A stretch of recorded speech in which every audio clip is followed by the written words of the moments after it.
Hello and welcome to Granblue Skyfarer number 31 here on the Training Mode Network. I am Aaron Curry, the TO, introducing commentary tonight. With me on the mic is going to be on the mic tonight is going to be Mizuno and Captain No Fun. Currently, Captain No Fun is on his way, so we will have to await that as Mizuno is standing by. How are we doing tonight? Not too bad. Excited for another Tuesday. Excited for some more GNS action. And we've got all of our heavy hitters back in tonight, so going to be exciting to see which one of them ends up taking the win and see how everybody else has been improving. For sure. We got 12 of our gamers here tonight. I know quite a few of them are aiming to get that first place finish tonight. We got Lollipy, Bread is Dumb, MechWarrior, and Adel kind of making up our top end. Meanwhile, we got folks like Sticky Note and Misako, Blue Dawn. Those two are going to be fighting on stream first. Meanwhile, we also got Tig, the Mitchster, Lil JX, Angry Cheese, and Dr. Schnazzy also fighting for that first place. So, yeah, no, quite a variety of things. Hoping to see a variety of characters as well. Is it Tig? Is that how you pronounce that name? Because we entered the same bracket about nothing beginner bracket way ages ago, back all the way in August of 2025. So excited to see them still kicking around here. For sure. I'm assuming because like the 1 is an I, or the I is a 1. So. Yep, just waiting on Blue Dawn to also join the lobby.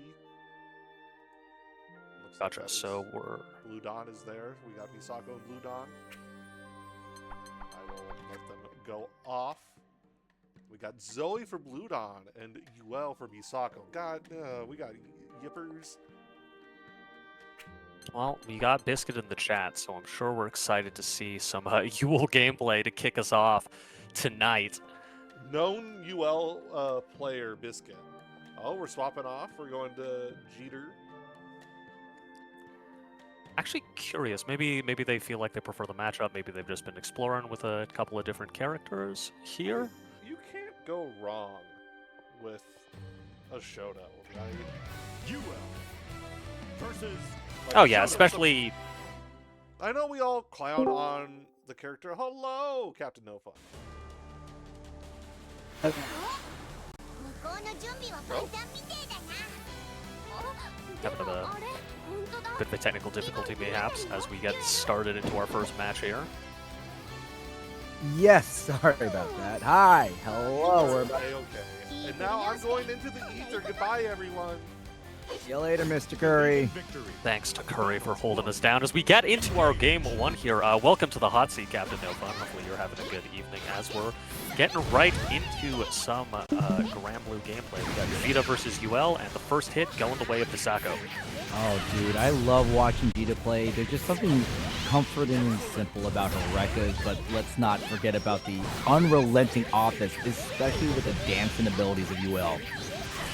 Yeah, UL, a character wants to get right up in your face, get that knockdown here. Going crazy, but a good press from Blue Dawn, and a raging strike with no BP to their name. I mean, Blue Dawn is going to be able to get a full combo here, push Misako towards that corner. Not just the full combo, when we're out of Brave Crystal, that is also a damage multiplier, and thanks to that, thanks to the overzealous of our UL player, that was quite the turnabout, wouldn't you say? Yeah, no, quite the comeback there from Blue Dawn. Those raw raging strikes really doing a lot of work, but we're getting right back into it. Rolls, counter hits, they're flying like crazy. We got a slobber knocker on our hands. And you see right now that Blue Dawn is playing a little bit more passive, but still, Misako forcing the issue. That's what Yul wants to do. Go ahead and enforce. And that's the reason why Yul's such a menace. The ability to disengage and re-engage in the same sequence.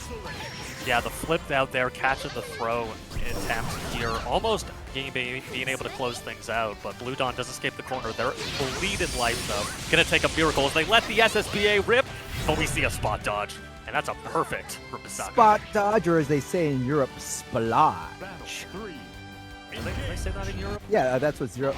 Spot. It's actually spot. Splodge is funnier, honestly. Just keep calling it Splodge. Yeah, you know, oh man, he splodged all over. Okay, DP from Blue Dawn. Going up with the fireball, using it to cover the approach, but the roll through from Bisako is already. And if you notice right now, this is basically a game of corners, especially from Bisako.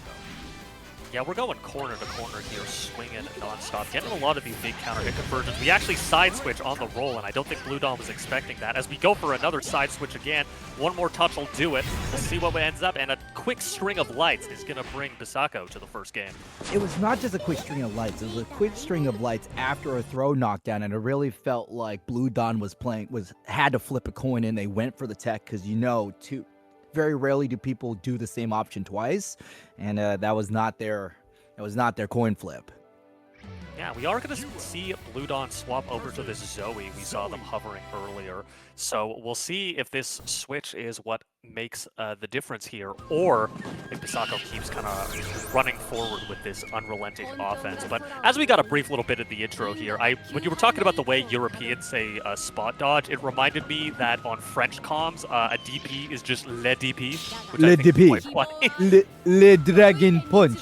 Le Dragon Punch. No, it was Les Shoryuken. My bad. Le Shoryuken. Oui. No, Zoe's a very interesting character to talk about. Definitely during Frosty Faustings, we saw really great Zoe representations in the top 8. Zoe came out really well off of the patch notes. One of the things that we got to look at is aerial spinning splash as an amazing combo extender, not ender, extender. Yeah, no, that mid-screen pressure that Zoe can do is quite strong because of that, because you can carry your opponent all the way to the corner. But right now, we're just going for some sweeps, playing this neutral game, keeping our tip of our sword on here and keeping Bisako locked down. But a roll, once again, get Bisako on the offensive. And that's one thing that we've been seeing Bisako do a lot, is using these roll-throughs. We saw before with the DJ going right through the fireball. So I really think, especially when we're playing the Zoe, that we should be playing at not at point-blank distance. Unfortunate drop right there, and that's going to leave Bisako to get the DP and run out. And goes for the overhead. Thankfully, we've got a Ford F-150 of a Dragon Fireball in our back pocket, covering that screen and keeping Bisako locked down there. So Blue Dawn looking very comfortable on this Zoe. We'll see if they can keep this momentum up as we get to the second round here. Overhead block this time, though. Le Dragon hit and run. Just like the hit and run right there for Bisako with the dash back off of the stance. Here we go, we're applying pressure, neutral jump in to try to see if there was any sort of dive in. And finally we have, oh my god, the DPs keep hitting!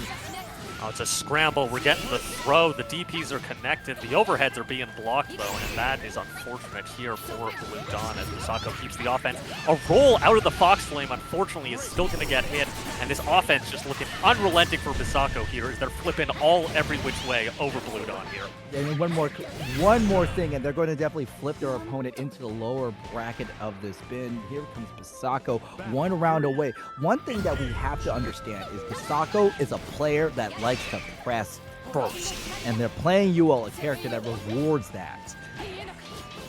Yeah, no, maybe needing a bit of patience here to get clipped low. The grab does get broken out of, but I'm assuming we're going for a lot of these wake-up throws on Blue Dawns, and as the DP does find its mark once again, we'll see if we trade sides, but no, it's an overhead. Do we see two? Nope, just another throw.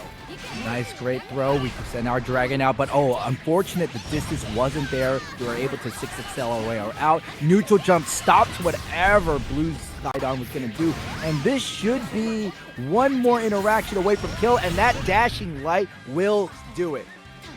Yeah, quick 2 games over to Bisako there. Kept it close, though, on the sides of Blue Dawn. Very scrambling and swinging big with some of those big comebacks, as we saw with the Cheetahs the first game as well. But Bisako, we're first to 2, right, Curry? Okay. I think Blue Dawn just wants the run back, like, no, I'm gonna do this. Immediately, I get it. You know, sometimes you're trying to get out of the match and you just end up mashing A and you accidentally get into the replay here. As yeah, hopefully we'll get this passed on to our players and get the next match on stream here. But one thing we want to talk about with Bisako is that there were multiple opportunities where Blue Dawn was able to get the momentum, get the knockdown, but each time Bisako betted on the Le DP, and it worked tremendously. So it was really just Blue Dawn unable to get sustainable offense with their characters. Yeah, no, the a lot of wake up presses coming out from Blue Dawn there, getting counter hit a lot on their attempt to challenge. Kind of just this wildfire style coming out from Bisako here. So maybe needed to slow things down, kind of match the pace of their opponent there. But it can be hard to do that, especially with a character like UL who has so many feints and things of that nature. But up next, we are going to be having either T1G37 or Tig up against Seth Mitchie here. It's going to be interesting. And also, shout outs to TMN Neo for allowing us to be in the booth. One of the things that I love about this organization is that it really welcomes in newer people to the FGC, not just players, but commentators and TO staff. This is the number one place where if you want to get your feet wet in the anime games, because let's face it, a lot of these games are extremely dense in systems and meta. This is the place to actually try stuff and not feel like you're going to get blown out 0-50. Oh yeah, especially for some of these older anime games that don't have like the most active ranked scenes in anymore. We'll run things like Persona and Uni and BB Tag. Games that don't, have the most active ranked scenes, probably can't queue up at any time of day and find a match. But we have in our own Granblue as well. And we've got a great community of people who will teach you, who will sometimes knock you down a bit, but sometimes you got to take those hard knocks in order to learn what you're doing. As Mitchell has arrived here to the cabinet, Tig on that Vayne, which is, I believe, I do not remember if they played Vayne the last time I saw them play, which was, again, a year ago, but they have Vayne in their profile picture. And Mitchster been playing primarily the Jita, but we'll see if we see a swap, because I know they have been messing about with a couple other characters as well. I'm really going to see what's going to shake out. And one of the things about Granblue that I like is that there is really good character diversity. In fact, Vayne made it to top 8 of Texas Showdown. It's definitely a character that's slept on. While a bit linear, is hyper destructive. So we will be seeing the Vayne, and that armor stance is going to be a great answer for Deej's Fireball. Yeah, and as well, just having the arm destruction. The Vayne is a character where if you don't understand how to match his tempo, he will just blow you up. So we'll see if Mitchster is able to kind of clock in to what Tig is doing as we set up a shield, and we're just playing some oh, never mind. We're dashing right in. So this is what we were talking about. The shield is able to negate the fireball. Not only that, it allows our Vayne to stay in that arm destruction range. Don't let his size fool. That's pretty much where he wants to stand. Yeah, no, it's... And I'm not sure how much Mitchell has played this matchup. Vayne, not a very common character, so it's difficult to understand how to navigate his neutral options here, as you just got some suffocating corner pressure, keeping Mitchell locked down, does get the BC out, and finds their first hit for a big combo. That's a really good use of the record. Finally, point-blank fireball to continue the pressure. And you can see right now what Mitchell's doing. We're just going to back up, stand behind the shield, and just force our opponent to approach and arm destruction. The thing about Vayne is, yes, the typical Granblue character, we can win by combos, but if your opponent doesn't know the matchup and the distance, arm destruction can win you entire games. Yeah, it was one of the first things I learned with this game. This character used to frustrate me endlessly, so I had to play them in ranked and just figure out what to do about them, just slamming me with arm destruction over and over. As Tig keeping good control of space here, getting those shields up, making it difficult for Mitchell to approach. Mr. doing the correct thing for the most part, slow walking in. By the armor there. And that's another thing that Vayne is able to do. You could see that Mitchell was trying to use Dash Light to approach, but because Vayne has armor, that's another option that we can use to keep our momentum. That time, Dashing Light finds the mark, playing a little bit patient. I like this. Good use of the Brave counter. That way we could get our tempo, and this should be kill, especially with 77. Oh my god! If we only committed to meter, we would have had that. No, unfortunate for Mitchell there. Oh, but we're not killing there. I believe we could have comboed the SSBAs. It's a double KO! KO! Oh, but because of the way rounds work in Granblue, that ends up going to Tig. So down to the wire for both of our players. It's been a while since I've seen one of those. So Mizuno, if you were to say, ask the new player, what has better far-range capabilities, a fireball or a guy with an axe? They wouldn't pick guy with axe. No, No, but Vayne, he's got massive pectorals, and when you got that, you can swing your axe as far as you can. But Mr. here getting a good combo in the corner. We'll see what the knockdown's going to be. We made a throw, and we keep going. Oh, we have to. You can see right now that Tig is being a lot more liberal with using resources. We've seen at least 2 heavy DPs and the ultimate fireball. Going for the throw, great. Oh my god, a little too plus there. But this is it. Once you get in Vayne's face, you're pretty much good as gravy. Yeah, that was great corner offense by Mitcher there. Just keeping Tig locked down, not letting him play at the range he wants to. And a great jump in as well. We'll see if we can get a repeat as we carry him all the way to the corner. Heavy DP we still have in the air. Goes for the Rekka and the overhead. And that's one thing. We use the U action. And this is the thing about Diva. Her offense is so reliable. Nice little frame kill there. Throw bait doesn't quite work out for us this time, but we've got a huge health lead on the side of Mitchster here. We go for that armored stance, and we can't match through that. That's going to be big damage here, and if there's one thing Vayne does, it is hit like a truck, especially on those anti-airs, but a drop. Unfortunately, the truck was derailed. Here we go for the low. Tig playing a little bit cautious, using the fireball to approach. Oh, but that's a huge jumping from Mitchell. We have 100 meter. Goes for something, goes for ultimate shield, BC away, and beats out the spot. Yeah, we tried to armor through that, but I don't think we quite had the HP to tank through it, so that EX Fireball is going to send Mitchster into a decisive game 3 here. We'll see which way the coin falls as we're zoning at the start. No, you don't want to dash back into ultimate arm destruction. Oh, and the shield there protecting us from the 6-6 Am again. Once Vayne gets a hit, he can dish out a lot of damage, and now Mitchster not in the greatest spot of the screen. We'll see if they're able to work this way out, but these big normals keeping him locked down. I just don't understand the decision from Tig, because when you saw Tig, the moment he kept approaching, that's when he won. So jumping back is not the way to open up the final game. Yeah, we got some easy interactions there, but I do agree, we do want to keep the offense going, but it can be hard against Vayne, especially once he gets his space created. But if we're getting him to spend these resources like that BC there, we're in a good spot. Unfortunately, though we escaped the counter hit of the armored stance, we aren't able to recover in time, and Tig putting us on match point. That's what you have to do when you're playing an armored character. You need to bully away, similar to Vasaraga, health is a resource. I'm going to sacrifice a little bit to maintain our position. So it's really about Tig to set the pace. Great use of the match to stand up close. Again, the spot dodge was baited out, but the armor saves us. Big DP. Such a powerful option. We are using that EX Fireball, one of Vegeta's better tools here to gain that pressure. Now, we have taken a good spot, but now we're in the corner. This could be bad for Mitchster. Oh, but I like the use of the fireball to make some space. And oh my god, the jump scare DP. So much time to set up the shield, and more importantly, the arm destruction. Are we doing it one more time? Yes, we do.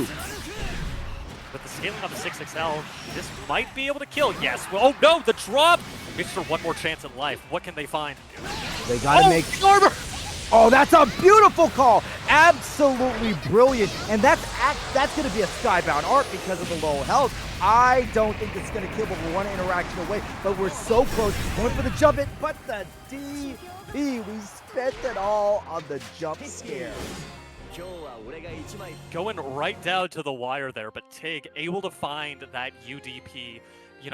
With the faster speed, maybe Mitchell wasn't expecting it. Maybe they had a setup that would have beaten a typical 11-frame reversal, but lost there to that UTB. But an absolute madhouse of a set. Incredibly fun to watch. We got double KOs, we got supers, reversals out the wazoo. That was a great set. And just a reminder to people that Vayne is good. Vayne is definitely a good character with enough tools, but you have to be in the proper positioning, as we saw arm destruction, use of armor frames, and the DP, which is such a high recovery move. But the startup and knockdown effects are so good because he gets enough time to set up shield, put himself in arm destruction range, while other characters have to just run up and do slight Oki. Yeah, no, Vayne, he's not the flashiest character, but he's got exactly what you want in a man. He's very reliable. He's also great with kids and a great chef. So, dudes, if you're looking, he's taken. Lancelot's already in there. But anyways, we're going on to our next matchup here. We have Mech Warrior and Mr. Schnazzy. So, Mr. Schnazzy here, first time I've seen them in bracket personally, popping over with the Wilness. And Mech Warrior, An absolute juggernaut in this bracket as of late has primarily been running the Vasaraga, but they also have been known in the past to play a bit of Soras. So we'll see what they end up going with in this matchup versus Wilness here.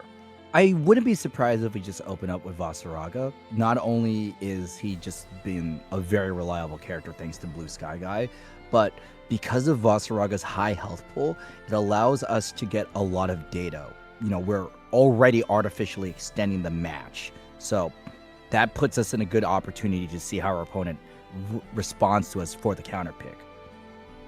Yeah, we are going to start with the Soras here. I'm assuming...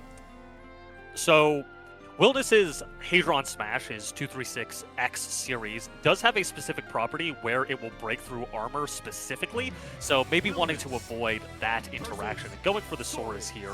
Also, you know, kind of a cannon of a character, just wants to get into your face, and now we've got two really big dudes who are going to hope to punch really hard, but one of them might be a dragon. One of them might be a dragon, and another one has a punch as strong as to kill a dragon. But the important thing is about Wilness is that their punch allows for citrus combos.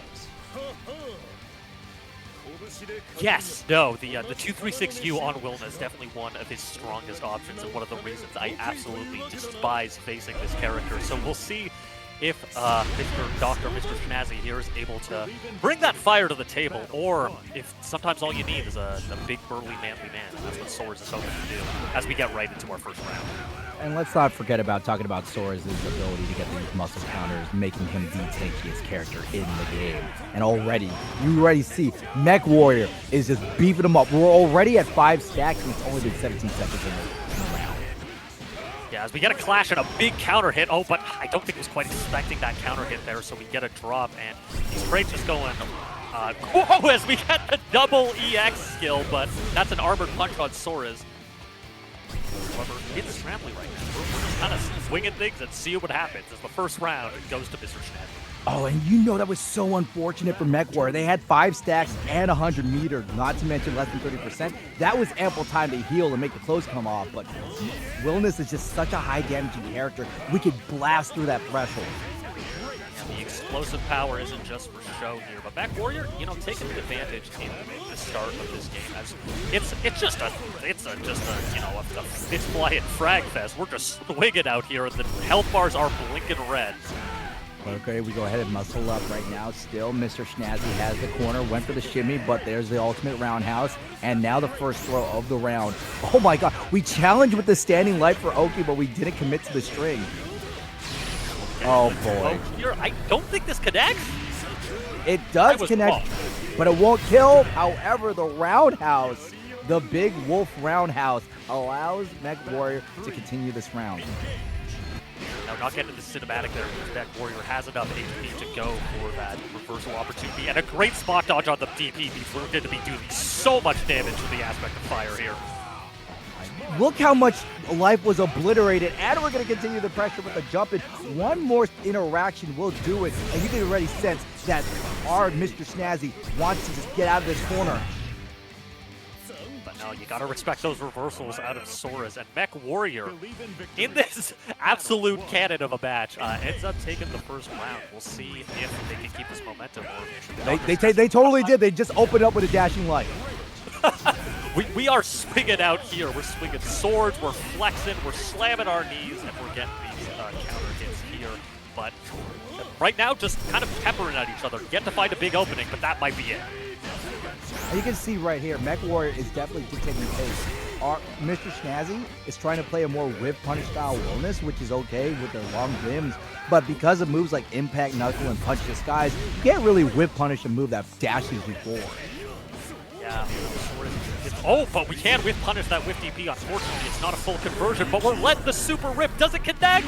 It does! Totally. That's a dead old man! No, that's not just any old man. That is Soras. That is an old man that could, well, beat the brakes off of anybody with his bare hands. And I really commend Mr. Schnazzy for the commitment of using the meter. Oh, but we get right through the DP with the armored 6-6 Unfortunately, we don't get a full conversion, but it doesn't matter. American reset, and Soras is back in there with the super. Granblue reset. Red, white, and Granblue. Ah! Feel free to take that one. There you go. But no, with our red, white, and Granblue, we're going into this round 3 as we'll see. This has just been an explosive batch, but that counter hit knockdown means we can get the follow-up. Players are just swinging. I can't even keep up, but we might get our first big side switch combo here as Mr. Stazzy pushes back Warrior to the corner. And Mech Warrior is always quick to use the roundhouse DP in order to steal their turn back. Oh, Snazzy punches right through the armor, but again, the roundhouse stops the jump crossover. Sora's turning blue and letting those legs swing and powering right through that low attempt for Mr. Stazzy. Does have a 100-meter on deck though. As we once again get the double EX skill, but again, Sora's, he's packing a little bit more of a punch and blows right through the volcanic knee to give the win to Mech Warrior 2-0. You really have to respect Sora's pressure, and this is just one of those situations where both characters have similar tools, but one tool is slightly better than the other one. And unfortunately for Snazzy, they were not able to overcome the difference in these specific moves. Yeah, that interaction working out twice there for Mech Warrior. Always nice to see the Soras. We don't usually get to see the Soras out of him, so always fun to see some new stuff. But I do expect more of the Vasaraga as we get into things. And then who? So up next on stream, we should have Adal versus Sticky Note, which I believe should be Vera and Beatrix, but we'll see. I'm not sure what either player's been working on. Adal been rocking the Vera basically the whole time, though. You know what's funny? I've been commentating Granblue for like 2 years, and I've only commentated 2 matches with Beatrix. That's surprising. She's a popular gal. She has her own GIF dedicated to her. I mean, it's already a meme where Jisoo has to yell Beatrix. I'm personally a big fan of the one where somebody just dubbed it, and it's not in the same tone of voice at all, but they go Lorraine, and it's fantastic. Sending that a lot during a lot of these top 8 tournaments when Lorraine was a great character. But yeah, here we go, coming in. We've got the Vera and the Beatrix as Adal and Sticky Note will be facing off. This is going to be really interesting, especially with Beatrix. We definitely have riding free is like your win button with this girl. But still throwing out our little fairy, Adal. Going to see. I wonder how soon are they get now. I was about to ask how soon are they going to transform. It's now. Yeah. Going for a cheeky little reset there and then get past the DP. We are outside of the corner, though, but you have to imagine this is a pretty great situation for Adal to be in, even as they're getting trapped, because they got that install so early. But with the Delta Clock available, we can convert here into a big combo. Yeah, definitely the time was there to get the conversion. Tick-tock, tick-tock. Unfortunately, time has run out for the advantage, but we're still going to try to pressure with this throw. Oh, that's blocked. Yeah, swinging a little too hard, and nice punish, actually. I didn't even know there was a gap in between those hits, but Sticky Note did, and that's going to give them the first round. Did get combo limited earlier, so they're super dropped, but thankfully not a big punish out of the Adal. And first round is ours, so we're catching Adal jumping and catching them on the ground with the Raging Strike. Oh, but look at this. Adal already has 1 BP there to name, and that's the thing you don't want when you're fighting an offense character like Beatrix, is to have that we're already at 3. That pretty much means if Sticky Note lands 1 combo, we're dead. Cheeky little reset is going to get us our install, and that's kind of where we want to be. Our offense is much stronger now, and Sticky Note maybe giving a little too much respect as they TP right through, so I'm full of it. But yeah, just wants to force the offense, force things down with that raw Raging Strike, and with no BP to their name, Adal cannot block, and that's the first game. And that's one of the reasons why Adal was so respectful. We had no BP, so any Raging Strike would have gone right through our defense. Not to mention any opening would have killed us because of the damage differential. Yeah, no, not working with a lot of effective health there just because we had to spend all of our BP early. As he actually, I'm not sure if that setup was intentional. It looked very funny, but we do get a lockdown here in the corner, and Sticky Note really not getting an opportunity to play, finally using the BP to get us back to the win screen. Back to the mid screen, went for the fireball. I like the fireball to approach. Beatrix's fireball just slow enough for us to do this a little bit, but not all. Here comes Illumine, allowing Adal to really force the pressure. And this time, patience is the key.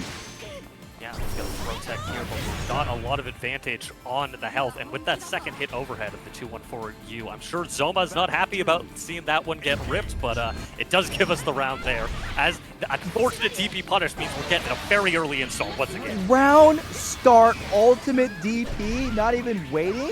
Okay. We are seeing a lot of red here. These counter hits are flying fast. Oh my gosh! Whoa! What is happening here as the Flying. Get punished? Girls be flying. Riding free allows us to get the combo, no Delta Clock finisher, but we still go ahead and use our Raging Strike, and this is done within the combo limit to strip ourselves away of those one more VP. Yeah, and that's command grab, something you've got to be respectful. Beatrix, an offense character with an untechable command grab, so even though she is doing a little bit of damage to herself, it can be a great tool to finish out a round just because you can't tech it. And Sticky Note looking to close things out. We'll see if Adal can regain their momentum here, perhaps get another early install. DC going ahead and put our opponent in the corner. Great combo right to the fairy. Throwing it one more time for the reset. Run up throw, and that's going to be the transformation. Finding their way in, but so are these DPs from both players here as we're back to the mid-screen, trying to get these punch frames, but a great sweep means we can continue our offense, slowly pushing Sticky Note back towards this corner. You see, oh man, whiff, good use of the standing medium. Thunderbird gets the knockdown. Will we see the command grab? Not quite yet. The dive pick allows us to continue the pressure. So much damage, and that's going to be the Skybound art. It's just like the previous round. Actually amazed that it was able to convert off that, but a back throw incident means we're able to quickly convert off of our Luminera with our 6-6M and tie things up at 1-1. We're playing fast and loose in this round. I mean, that's how it is with Beatrix. Oh, look how Sticky Note is just round start. I'm doing a button. Hey, DP didn't work. Heavy riding free. Yeah, if going high doesn't work, maybe we need to go low, but we don't want to be doing whatever that is, as we do take a bleedy counter hit, but thankfully for Sticky Note, it wasn't the end of their life bar, but this might be. Not quite yet, but we still managed to challenge with the standing light, dive kicking, and because of the Delta Clock, we are able to get a little bit more damage, but that's only a fourth on the table. Mr. Sticky Note is going to have to get something a little bit more substantial. Yeah, we spent a lot of our cash there on the fireballs for really no reward. We do get the hit with the Delta Clock, though, as we're back to the mid-screen. This is a difficult health advantage, but we do block the 214U this time. But again, even though we got resources to our name, we don't have a lot of health to work with, and we got to make every hit count. Oh, that we definitely are making... The hits are landing, but nothing really meaty, especially... Oh, that... Okay. Magic Pixel is enough for Sticky Note to clutch out that round. If I was a doll, I'd be fuming right now, so hopefully they can keep themselves calm as a quick jump over the right and free means they've got screen position to start us off. Oh, but the jump in from Sticky Note allows us to disregard screen position. That's going to be a regular throw. Throwing out the Illuminary, forcing Sticky Note to just block this pressure. Good job on the overhead, but they fall victim to the throw for the transformation. Install command grabs have usually been finding their mark. Now powered up, we get a huge counter hit here. This is going to be a heavy conversion. Sticky Note might just be dead here. See how the scaling goes. One more time. Tags him right before the combo limit. We do the Skybound art, and you are absolutely correct, Mizuno. That was definitely the fatal combo. Putting ourselves in. Ferocious damage. Ferocious. Getting right back into it as we get another install command grab, catching Sticky Note, lacking, popping right back through with the DP, but great position for Adal you have to feel, although that low is getting us right to the corner, right where we want to be. We went for the heavy riding free, but no real conversion off of it. There's a knockdown, staying away. Oh my god, we mashed right through it for the punish. Yeah, these conversions with the ability to cancel our 6-2-3 are just going to allow for a conversion into super. Not a lot of resources to work through on the side of Sticky Note, but does have half a stick of butter. And if anyone can make it happen, it's the girl with the clock as we find that DP, but no conversion. DP right back. Oh, and the UDP gets blocked, and Adal is going to finish it 2-1. That was really just DP exchanges. Yeah, it really felt like It really felt like after the first DP that sticky note landed, they just hesitated, and they hesitated long enough for Adal to factor in, like, hey, you're going to come in right now, got the read on the situation.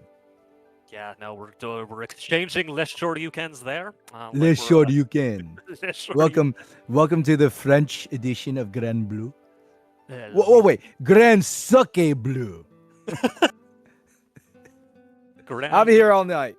And I'm probably making Mr. Curry angry with these horrible Ladies and gentlemen, wordplay. we're here all night. Try the veal. But yeah, that'll be, I believe, our last match for pre-top 8. So on the winner's side, we have Bread is Dumb versus Adal. Lilipe will be facing off against Beck Warrior, and then I guess we'll be waiting for losers to kind of sort itself out so we can figure on who's making the runs down there.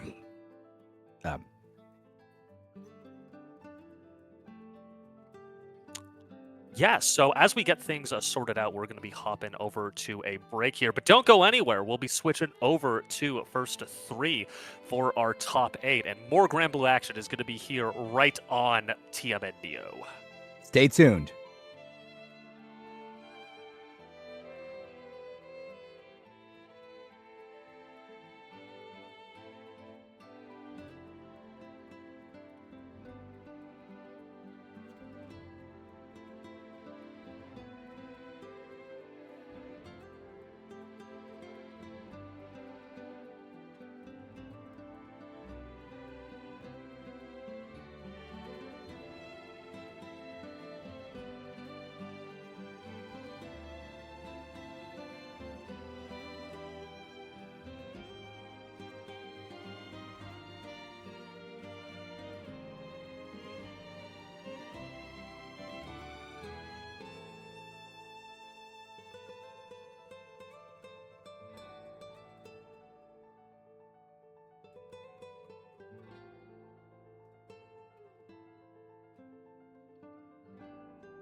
Welcome back, everybody. We are now in the midway point of TMN Neo's brand new Skyfarer number 31.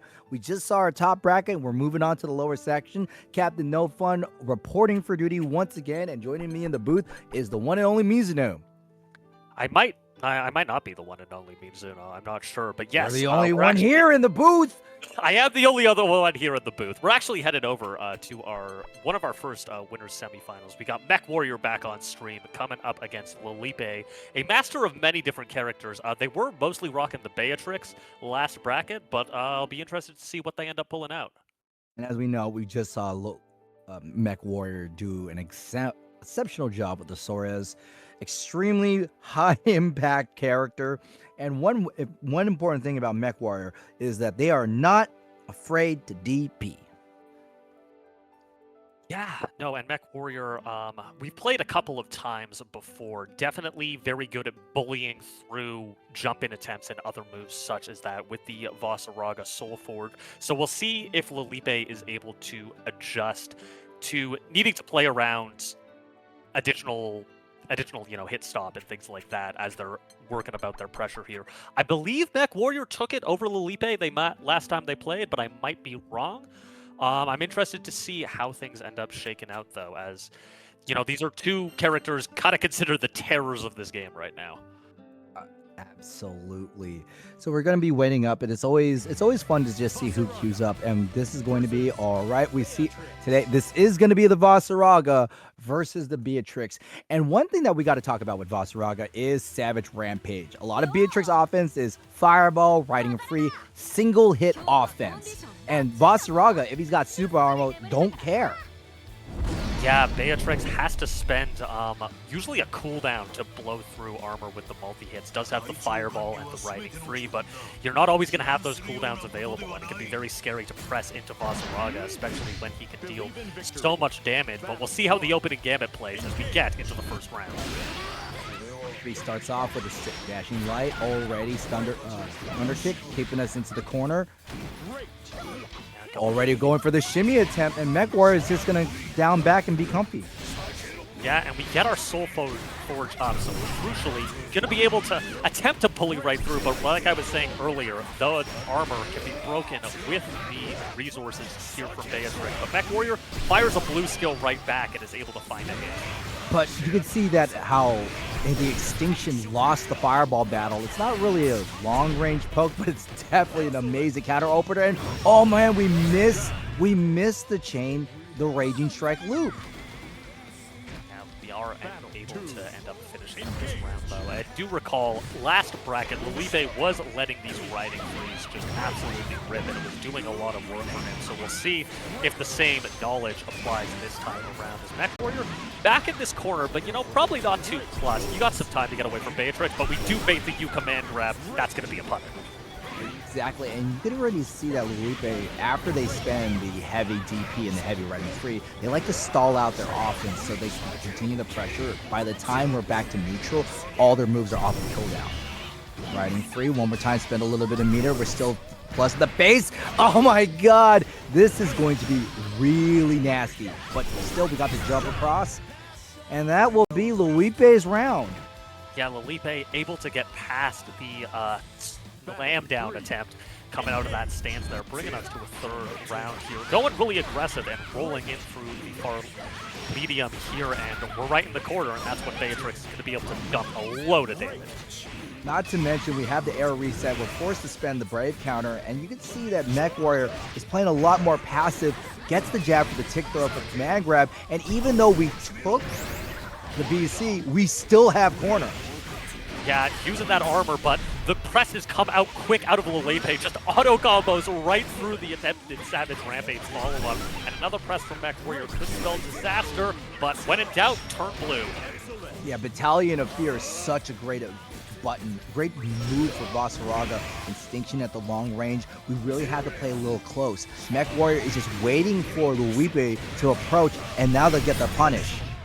Yeah, great using the Soul Forge there to power right through that 6-6L attempt and able to dump all their resources in there to closing out the first game as we get right into game 2. There's no slowing down on this. And that's what Luipe has to do. They got to get Vasaraga low enough so they can't really tank hits for positioning and advantage.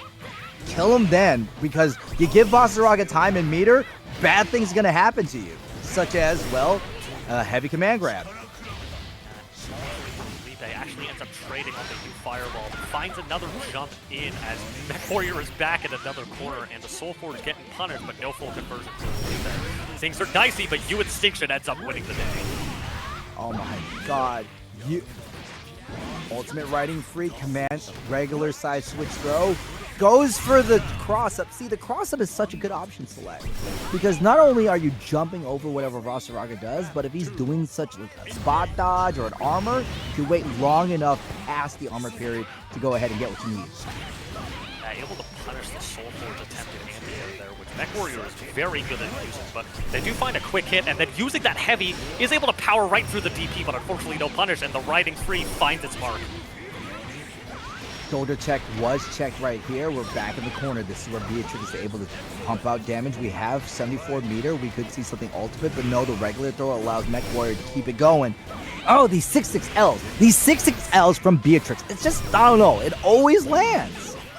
Yeah, and the multi-hits that Luipe has available is allowing them to power through these big armored swing attempts from Mech Warrior here. Mech Warrior's forced to burn their last PP, but we're right back in there with the riding free. Luipe ties us up at 1-1. That's one of the things that I forgot to, I didn't keep account for, is that, yes, while Vasaraga has armor, riding free is so fast and multi-hitting. Yeah, Luipe really just been able to close this space, I think at a speed faster than Mech Warrior is expecting, and catch them in the startup of a lot of these moves, not letting them play the game and set up their armor as a command grab lands. Luipe's offense just looking unrelenting. I don't believe we have enough to kill because of the 6-6L scaling here, but the next hit will definitely do it for Luipe. And you can see even the Delta Clock buff didn't really help anything, jumping over the Extinction and finishing up with a close light. Luipe is just running roughshod through Mech Warrior. Yeah, 1,000,000 miles per hour. The spacing actually a little unfortunate for Mech Warrior there, as attempted to punish the riding free but got caught by the follow-up. Now we have that Savage Rampage, but our armor is already expired, and we're forced to burn a BP just to get things back to neutral, and Luipe is showing no signs of slowing down. Especially when we're approaching with the dashing light, but still holding on to Savage Rampage, puts the scythe down, blocks the riding free, but it's still their turn, and I like this. They knew that Luipe was minus, so we go for the command grab. Classic grappler mindset. Great catch on this anti-air here. Luipe blinking health, and a quick U Instinction is going to finish us off as Mech Warrior brings us to the third round of the third game here. And yeah, like you were saying, excellent work there, anticipating their move and then using the reversal to blow right through it and stall the momentum Luipe has been forcing. Oh, you can see now that Mech Warrior is representing neutral jump a lot more. Gets the mash off the Oki, but no, it's going to allow Luipe to get the counter BC away. Blocking the riding free. This time we're going to go ahead and threaten with a button, and oh, great spot dodge. Luipe's spacing in those last three interactions has gotten them a lot of benefits here, but a spot dodge lets Mech Warrior match out. Has to make a lot out of this opening, though, as Luipe, content to just play it slow, lets the riding free rip, but no punish. And you can see that both Luipe for the previous times has just down back to block. I wonder if Mech Warrior is going to process that and then represent the command grab soon, if they live that long. They do find a U command grab. We're at a dangerous point for both these characters here, with the next big opening, or small opening in the case of Beatrix here, could probably net the kill. We jump in though, we get a big counter hit, but that's all we get. Still one more touch, but another charged heavy means Mech Warrior is going to go up 2-1. Vasaraga is such a meter-hungry character. So many of his moves, such as Savage Rampage and Extinction, are better off in their ultimate form. So it's very rare that a Vasaraga player is gonna sit on the full stick of butter. Yeah, no, Vasaraga definitely has an excellent suite of use skills to his name, but right now it's the Beatrix show as we're concussing ourselves a bit to get our Delta Clock engaged, and the offense just doesn't slow down for Felipe. Delta Clock is in. Yeah, Delta Clock was used for the Thunderbird, and you can see this is some really smart thinking from Felipe to use the Skybound art and not scale it too well. We get an attempted throw tech there, but we have that command grab available. We run up and throw again. Lots of throws coming out in this match, be they command throws or regular throws. Felipe takes the first round. Felipe can tie it up. Oh, the ultimate, yeah, riding free was stopped by the low. Brad gets stopped by the lights, but the follow-up light gets stopped by the Soul Forge, and this is a big conversion for Mech Warrior. We blow right through that DP. Big conversion. Mech Warrior looking good. This is so destructive for Mech Warrior. Jump back situation, and here comes a heavy side swipe, and now we got set point versus survival point. Yeah, we'll see if Felipe is gonna, be able to rev up the engines again, kind of get that unrelenting offense that was paying Roman so much earlier, or if Mech Warrior has kind of figured them out. They don't have armor right now, though, so a bit of a weak point. We do get the cross up, but we DP right back, and we keep the offense going. Here comes Felipe going for something big, goes for the jump around, and bam! Skybound art one more time. Felipe has been landing those so often. Nice jump back by Mech Warrior means they're not out of it quite yet. Does have a bit of a health deficit to climb, but if they can keep Felipe locked down, it's looking really good for them. We get the armor back up, and we've got our plus frames going. Felipe goes with the riding free, but it gets punished! But we didn't fully complete the combo. One more command grab. Oh, Savage Battalion. That's going to be really big damage, and I believe Mech Warrior too. No, they don't close it out. To kill, but we have enough health to tank through. But no, a little too much respect as Felipe just lets a Raging Strike rip and gets the victory on chip. What a slobber knocker. We're going to game 5. Oh man, what the hesitation. As I said before, Felipe has been blocking right after ultimate riding free this entire time. Gonna have to adapt to that as we get a throw tech in the corner here. They can, the momentum not slowing down, especially for Felipe here, but they get clipped, and the Soul Forge is now up for Mech Warrior. This shoulder tackle to chase. Little command grab still. Felipe gets slammed to the wall. We're maintaining the position. So much damage on the table. Great jump in. Unfortunately, we do have that stick of butter to spend, and we were able to power right through. A big read here on the SSBA actually ends up paying out. Another grab. Can Felipe keep this momentum going? Nope. Scoops hug and does. Mech Warrior takes us to the final, to potentially the final round. Baby, potential final round in this 2-2 set, and Vasaraga representing the neutral jump, spot dodge both parties, but still the fireball allows for the chase, and here comes Vasaraga, but no, Felipe runs into a neutral jump. It's normal.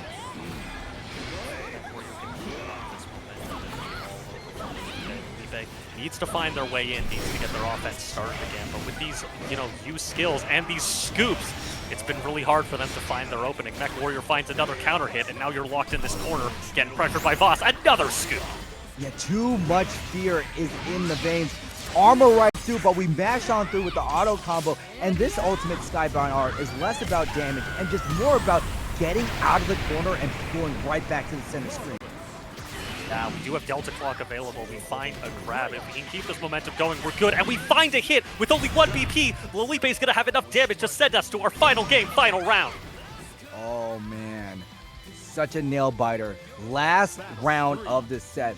Winner's semifinal. Whoever moves on is a guaranteed top 3. There's the chase down from Felipe. Vasaraga still. Mech Warrior, no real opportunity to get the armor until now. That armor up were very scary. A great spot dodge means we don't get clipped, and then we can keep the offense going. But again, these U command grabs, a great tool in Boss's arsenal to just slow down the unrelenting offense as we armor right through a U fireball. Not to mention, we're using the shoulder check to keep ourselves extremely tight to our opponents. Because once we're really close, range 0, we can, well, you could see it right now. Man grab? No! We mashed out, and for some reason, Lolipe tried to hit a button. No, a fatal mistake. Lolipe not sticking to what's working, to trying something a little too risky, and MechWarrior capitalizing on it right away and sending themselves to winners finals. I can understand if Lolipe wanted to hit a super, a DT, but we went for a normal button as if we were going to get thrown. I guess that was it. They were anticipating the throw. Maybe, you know, realizing that they had been blocking the entire time, maybe trying to mash out of any potential command grab shenanigans, but MechWarrior ready to challenge right away and send Lolipe down after a hard-fought battle. Very exciting, very entertaining, but Lolipe still got to have an opportunity to run through that loser's bracket as MechWarrior advances to our winners finals. Great job, MechWarrior, using the Vasaraga. Just reliable, destructive damage, and good use of the super armor. But still, there's going to be many more fights to be had. Who's next?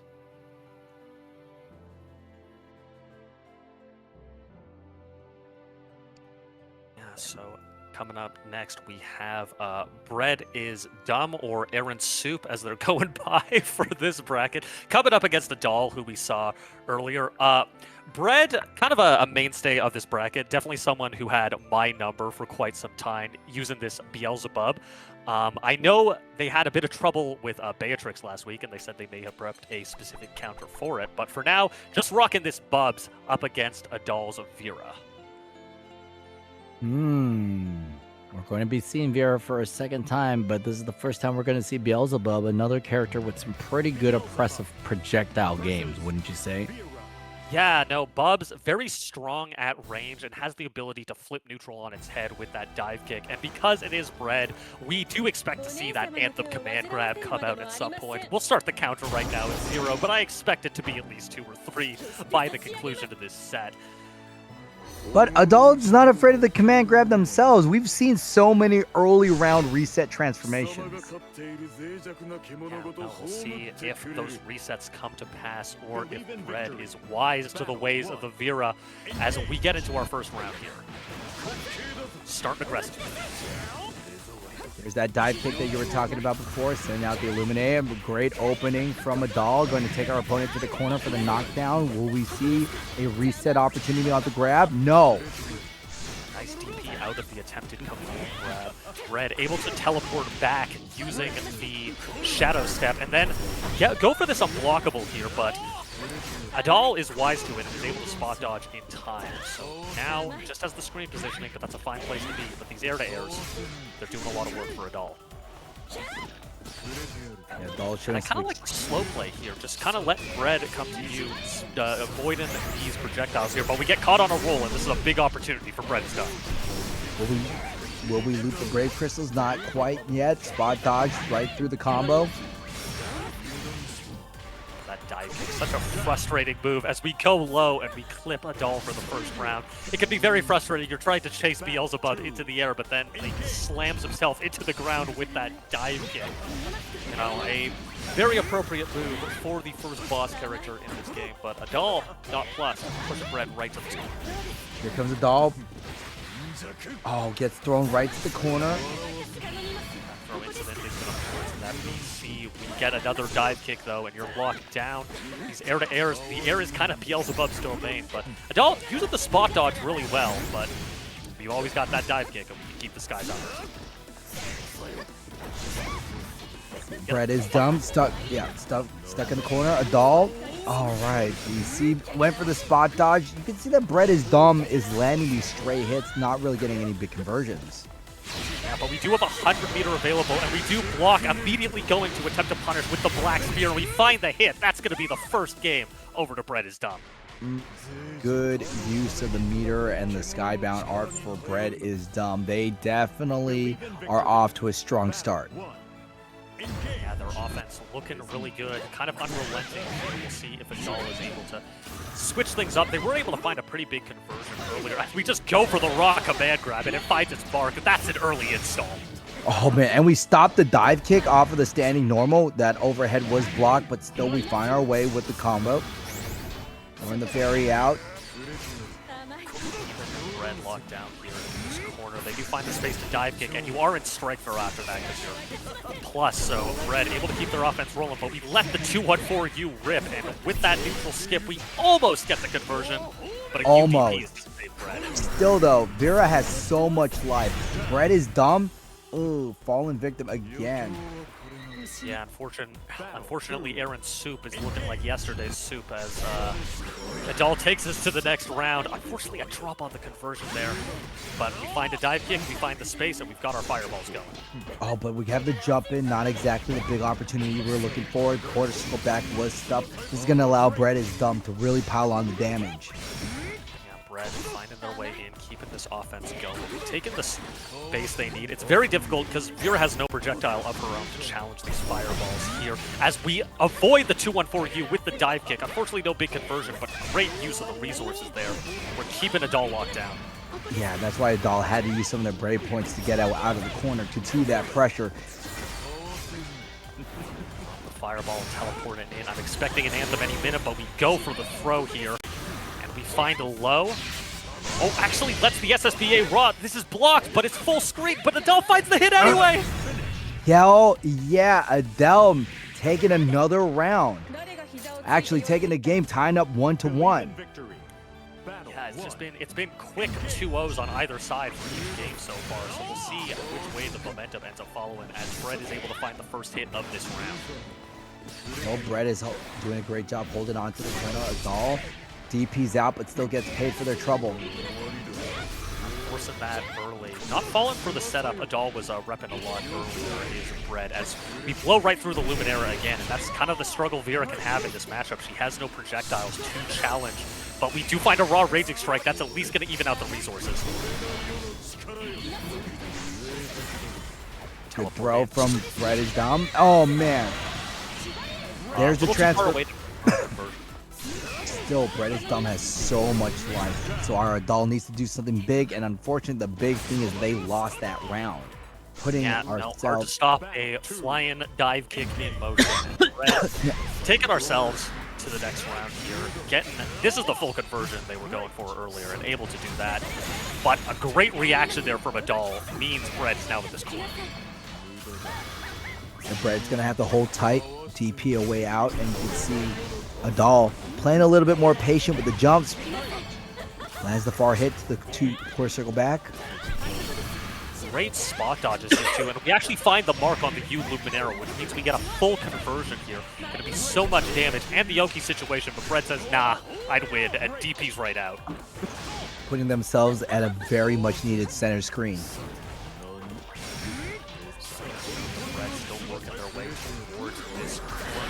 As the Karma does find it. Does Brett have enough to kill? Oh, drops the combo. But the next hit will do it, and we get the dive kick, and that's going to be enough to take us to the fourth game. Adal just was waiting. Brett was waiting for Adal to hit any button. And when we're in that dive kick range, you press anything, and you're opening yourself up to something bad. Yeah. Can't be pressing on those plus frames unless you're a maniac, as it were. As right now, our neutral, a little interested here, as the first major hit actually ends up going the way of Adal with this throw here. But a great mashup means there's no plus frame reset. Good use. Oh, man. Nice setup into the fireball. We actually get the lockdown there, and Fred attempting to teleport out of this corner, but Adal's been very fast on this reaction and catching these grabs as a big UDP whip. Adal doesn't quite get to the corner though, so they can't kill, but they will kill off this. Oh yeah, that is a big combo right there. Adal moving ourselves at what, 1 round away from 2-2. Now we'll see if Adal can keep this momentum going, but Brett find an early swipe and then sending you back to earth with that dive kick.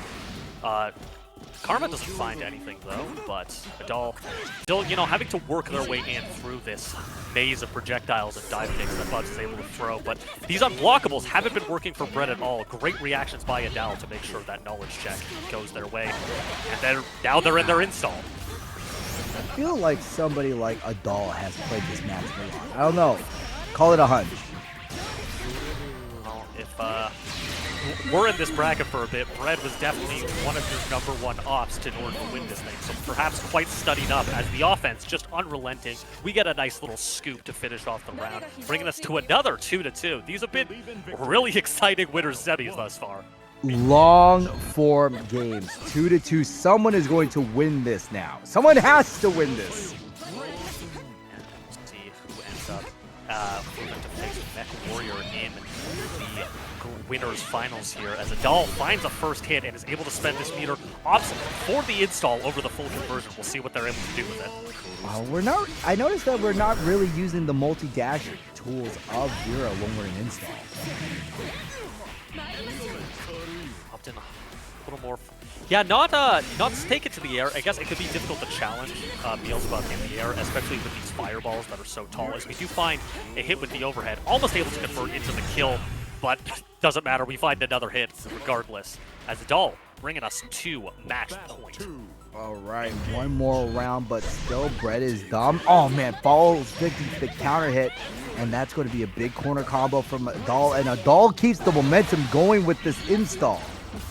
Yeah, no, just resets on resets there. Brett needs to slow things down a little if they want to be able to stay in this game, but Adal playing really well, keeping Brett locked down. Another hit finds its mark, and Brett just hasn't been able to escape this corner. We catch the dive kick. Do we have enough to kill? Like, oh no, the drop!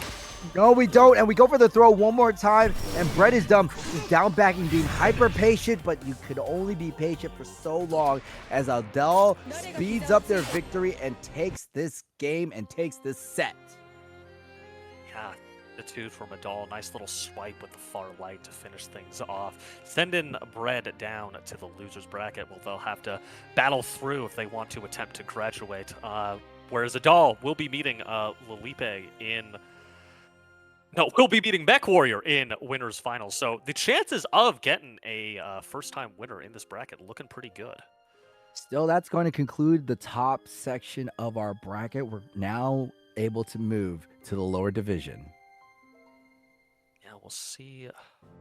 I should check who we got up on stream next. Where's the stream queue here? All right, so Mr. Schnazzy, no stranger to the stream, returning, going up against Lil JX757. That's not a name I recognize. That is quite the mouthful, wouldn't you say? That's quite the mouthful.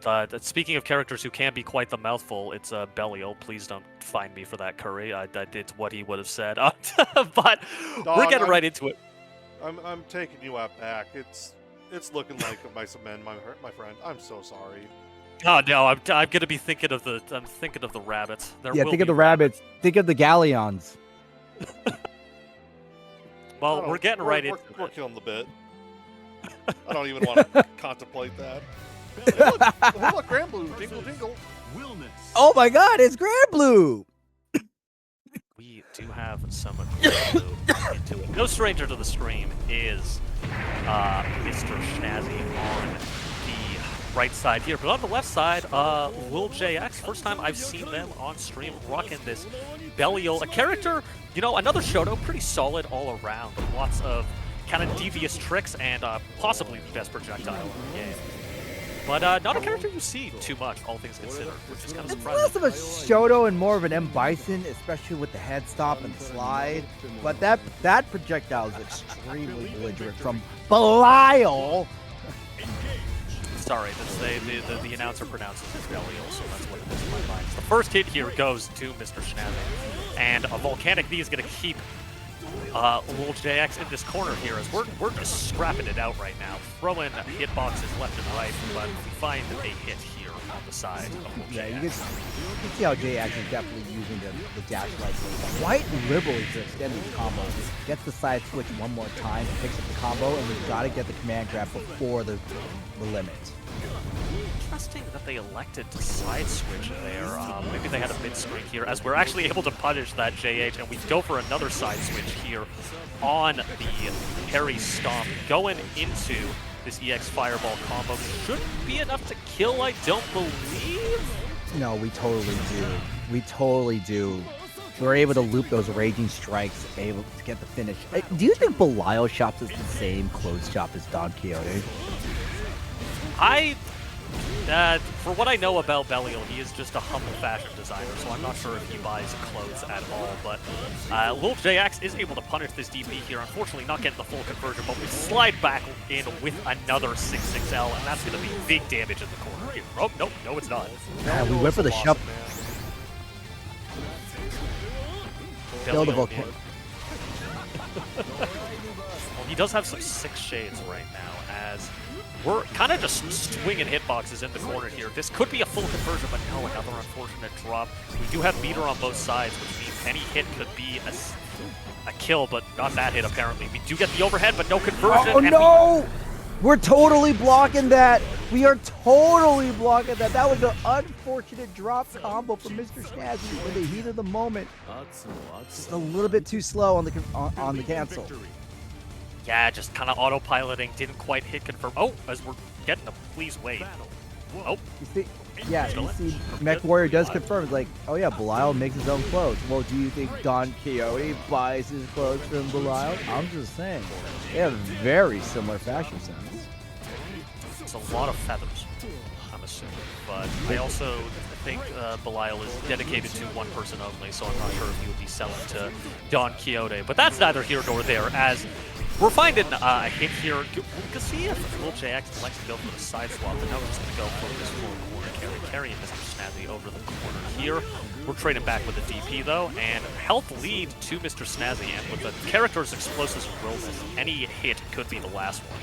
And yeah, Belial is pretty fragile, so really, Mr. Snazzy is just looking for one opening, and this could be it, especially with the, oh my god, the unfortunate drop. However, we dunk our opponent into the lava. Cook him real good for that round. Yeah. Don't need to finish the combo. We got the scoops available, so we get a trade. We're full screen. Not necessarily the place where this wants to be, but working out fine as we mash out on that command grab and keep the momentum going. Quarter circle for a big volcanic knee. Now we got ourselves the corner. Mr. Snazzy feels really good, but still Little JX able to just find the hit and the confirm, runs up, and that's when you want to side switch. But yo, Snazzy got a side switch of their own. Side switch right back. Unfortunately, the combo not quite there. And then no punish on the light DP. Maybe a bit of nerves coming out from both of our players right now. We go for that plus frame reset, but there's no bite from Mr. Snazzy. They do bite there, though, on the whip punish. Not going to be quite enough to kill, but a great situation for Lil JX in the end. We go ahead and set him high with a Raging Strike. One more throw. No, okay, good mash up, but didn't believe in the combo, but the dashing light allows Lil JX to continue on this constant winning pressure. Yeah, and now here we are in the third round. The skits now into the sunset, but we blow right through that pinwheel with the JU. Fortunately, no full confirm up there for Mr. Snazzy. So, dearest brother, I find myself in Belial's pressure, but Mr. Snazzy's able to get out and start the pressure over. Oh, and you can see this untimely whiff from Lil JX. Still, Snazzy has not been making the best of these opportunities for punishing him each day. Side switch here. Now we saw what this happened last time, but Lil JX able to complete a full conversion here, but you gotta be really scared against Willness with meter in the corner, as any hit could lead to you being put into the corner, but great space in here. Avoiding the Brave counter is Lil JX, and that'll be a full conversion.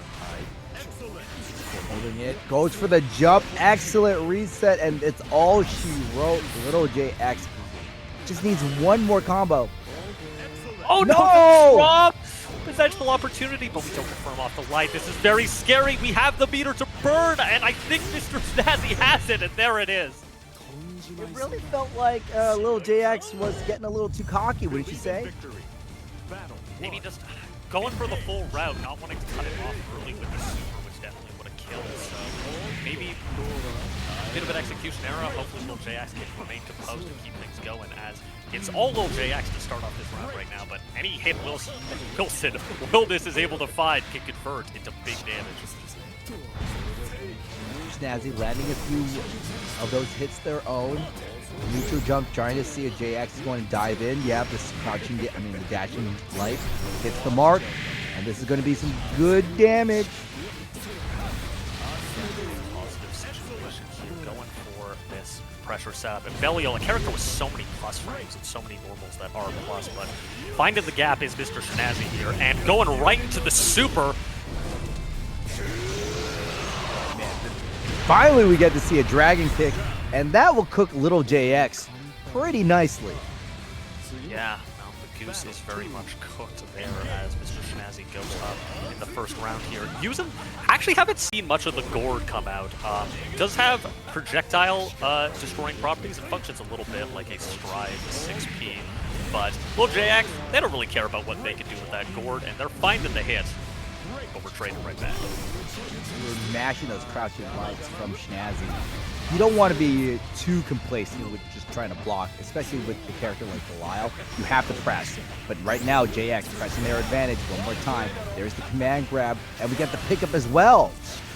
We'll see if this is, yep, that's the full conversion there. Likely what they were trying to do to end the last round. Not going to be enough to kill, but you're in a strike throw situation against Belial, which is always very scary. As we go for an empty jump, block the DP, don't quite get the full conversion, but that's okay. We find the hit eventually, taking us to another round 3 here. Man, it's been quite the distance all these games are going. What did you say? I know, it's a back and forth. It's looking like a lot of game 5s, a lot of slobber knockers, a lot of long sets. It can be tiring to commentate, and I imagine it's twice as tiring for the players who are in the thick of it right now. But will JX gonna get this full conversion here and get a throw? Yeah, run up though. We've seen them shuffle, and I can understand why Snazzy wanted to be a little bit more cautious. Crouching medium one more time. Being very patient. Oh my god, Whiff has been punished with the dashing light. Yeah, great whiff punish there. Going again for this JL setup that worked, and it works again for little JX here. Is going to be able to finish up the round and go up 2-1 against Mr. Snazzy here. Ah man, that's going to be the end of Mr. Snazzy. That was some really... Oh, well, wait. I forgot. It's first to 3? Yeah, we're all first to 3 for the rest of the night. All right, I forgot it's first to 3 for the rest of the night, so we still got games to play. Hell yeah. Yeah, Mr. Snazzy not looking perturbed by that loss at all. Dishing out this damage and juggling little JX like a pitbull. You're just dead. My God, that was a two interaction game. William Nasty, as he is known on the streets of Granblue, absolutely decimating the health bar there. Yo, pack him up in a doggy bag right there, but still JX able to find the crouching light. This should be our corner carry combo. Dashing up, and again with the shoulder checks. With punish there, and that's going to be a nice little string. Unfortunately, we don't find the 2-3-6U, so no side swap, and we're just kind of whiffing buttons just out of each other's range. Big conversion opportunity here from Will JX. You've been seeing this one all night. We're going to go ahead and... Oh, we go for the reset this time. Another reset into that command grab, gets the toss, and we catch the roll, but no full conversion. That might have been enough to kill. One more chance for Mr. Snazzy. Maybe not. We get caught. And we have 78 meter. Last time we saw JX, they got a little bit too cocky. We go for the reset one more time, and the Raging Strike. Just keep it. I wanted a button. I'm pressing. I'm spending the crystals. Set point, JX. We'll see if JX can keep this momentum going, as they actually win the air-to-air here. We're getting a couple of unconfirmed trades here, but JX once again has that corner. But Wilness, a big body with a DP, a bit of a unique feature among a lot of these characters, and finding those lights to get the Hadron smash. And that's one thing about Snazzy is they will go ahead and mash. Yeah, kind of have to be willing to, especially with a character like Wilness, where your reward can be so high off any match with the options you have to spend your meter. But right now, spended meter is Lil JX, keeping the pressure rolling. We get clipped low, but again, no full confirm. Yeah, this is the third time that Snazzy was able to properly mash the no real combo. Now we use the BC to keep our turn going, but still, Snazzy can end this. Snazzy will end this with the quarter circle 4. Yeah, got a little scrambly at the end, but I don't really want to be into the scramble with the aspect of fire. As Schnazzy bringing us to another Game 5. We're keeping the Game 5 rolling here at GNS tonight. I mean, if you're going to be putting yourselves in a scramble situation, don't you want to be playing the chef? Yeah. You know, someone proficient at cooking at the very least, though, or at least still learning. Last I checked, I'm not 100% up to date on all of the wildest lore, as it were. As we're, you know, just doing some shoulder checking, throwing some projectiles, finding these hits. And you can see that Schnazzy is more than comfortable with just down backing and not even spending Brave Pistols just to play, play a little bit with the timing. There goes the crouch G, and still, little JX understanding that they got to dictate the pace of the match. Yeah, no, Wilness has a lot of health to work with. Finally ends up spending a crystal there to get out of the U Fireball situation here. But Belial, he actually elected to go for a U parry, not using that option a lot, and that could be the end of us, but... Oh my god, so gutsy, and we went for the ultimate dashing touch, but not quite. I like the tech, but still, they just waited a little bit too long. Perhaps a little, when you're this deep in the set, both players feeling a little bit of respect towards each other. You're not seeing these DPs fly as much as you maybe would otherwise, especially with both characters having a physical reversal. But now, we're just chucking these L fireballs, keeping Wilderness away, but not far enough away, as we're taking a lot of damage in this corner. The shimmy attempt. There's the dunk one more time. Schnazzy looking really good. They need to make this round, bring it on to a final game situation. Nope, JX not going to take this line down. Oh, and they're keeping their offense going, guessing all the right times, finding a counter hit. Will build a 100-meter here. Will this be enough to kill if they elect a super? They're popping it. But at the same time, it has been heavily skilled. However, it's an ultimate skybound art, so I'm going to say it will not kill. Oh, but that will, as we go for a jump-in medium there, kicking Mr. Schnazzy in the head and sending them out of the bracket. Well played by both players. Another slobber knocker of a series. But that'll be final game. Final game, final round, and that was only losers round 2. But great job to Mr. Schnazzy, showing us the power of Wellness. But now that's going to have JX fighting Bread is Dumb.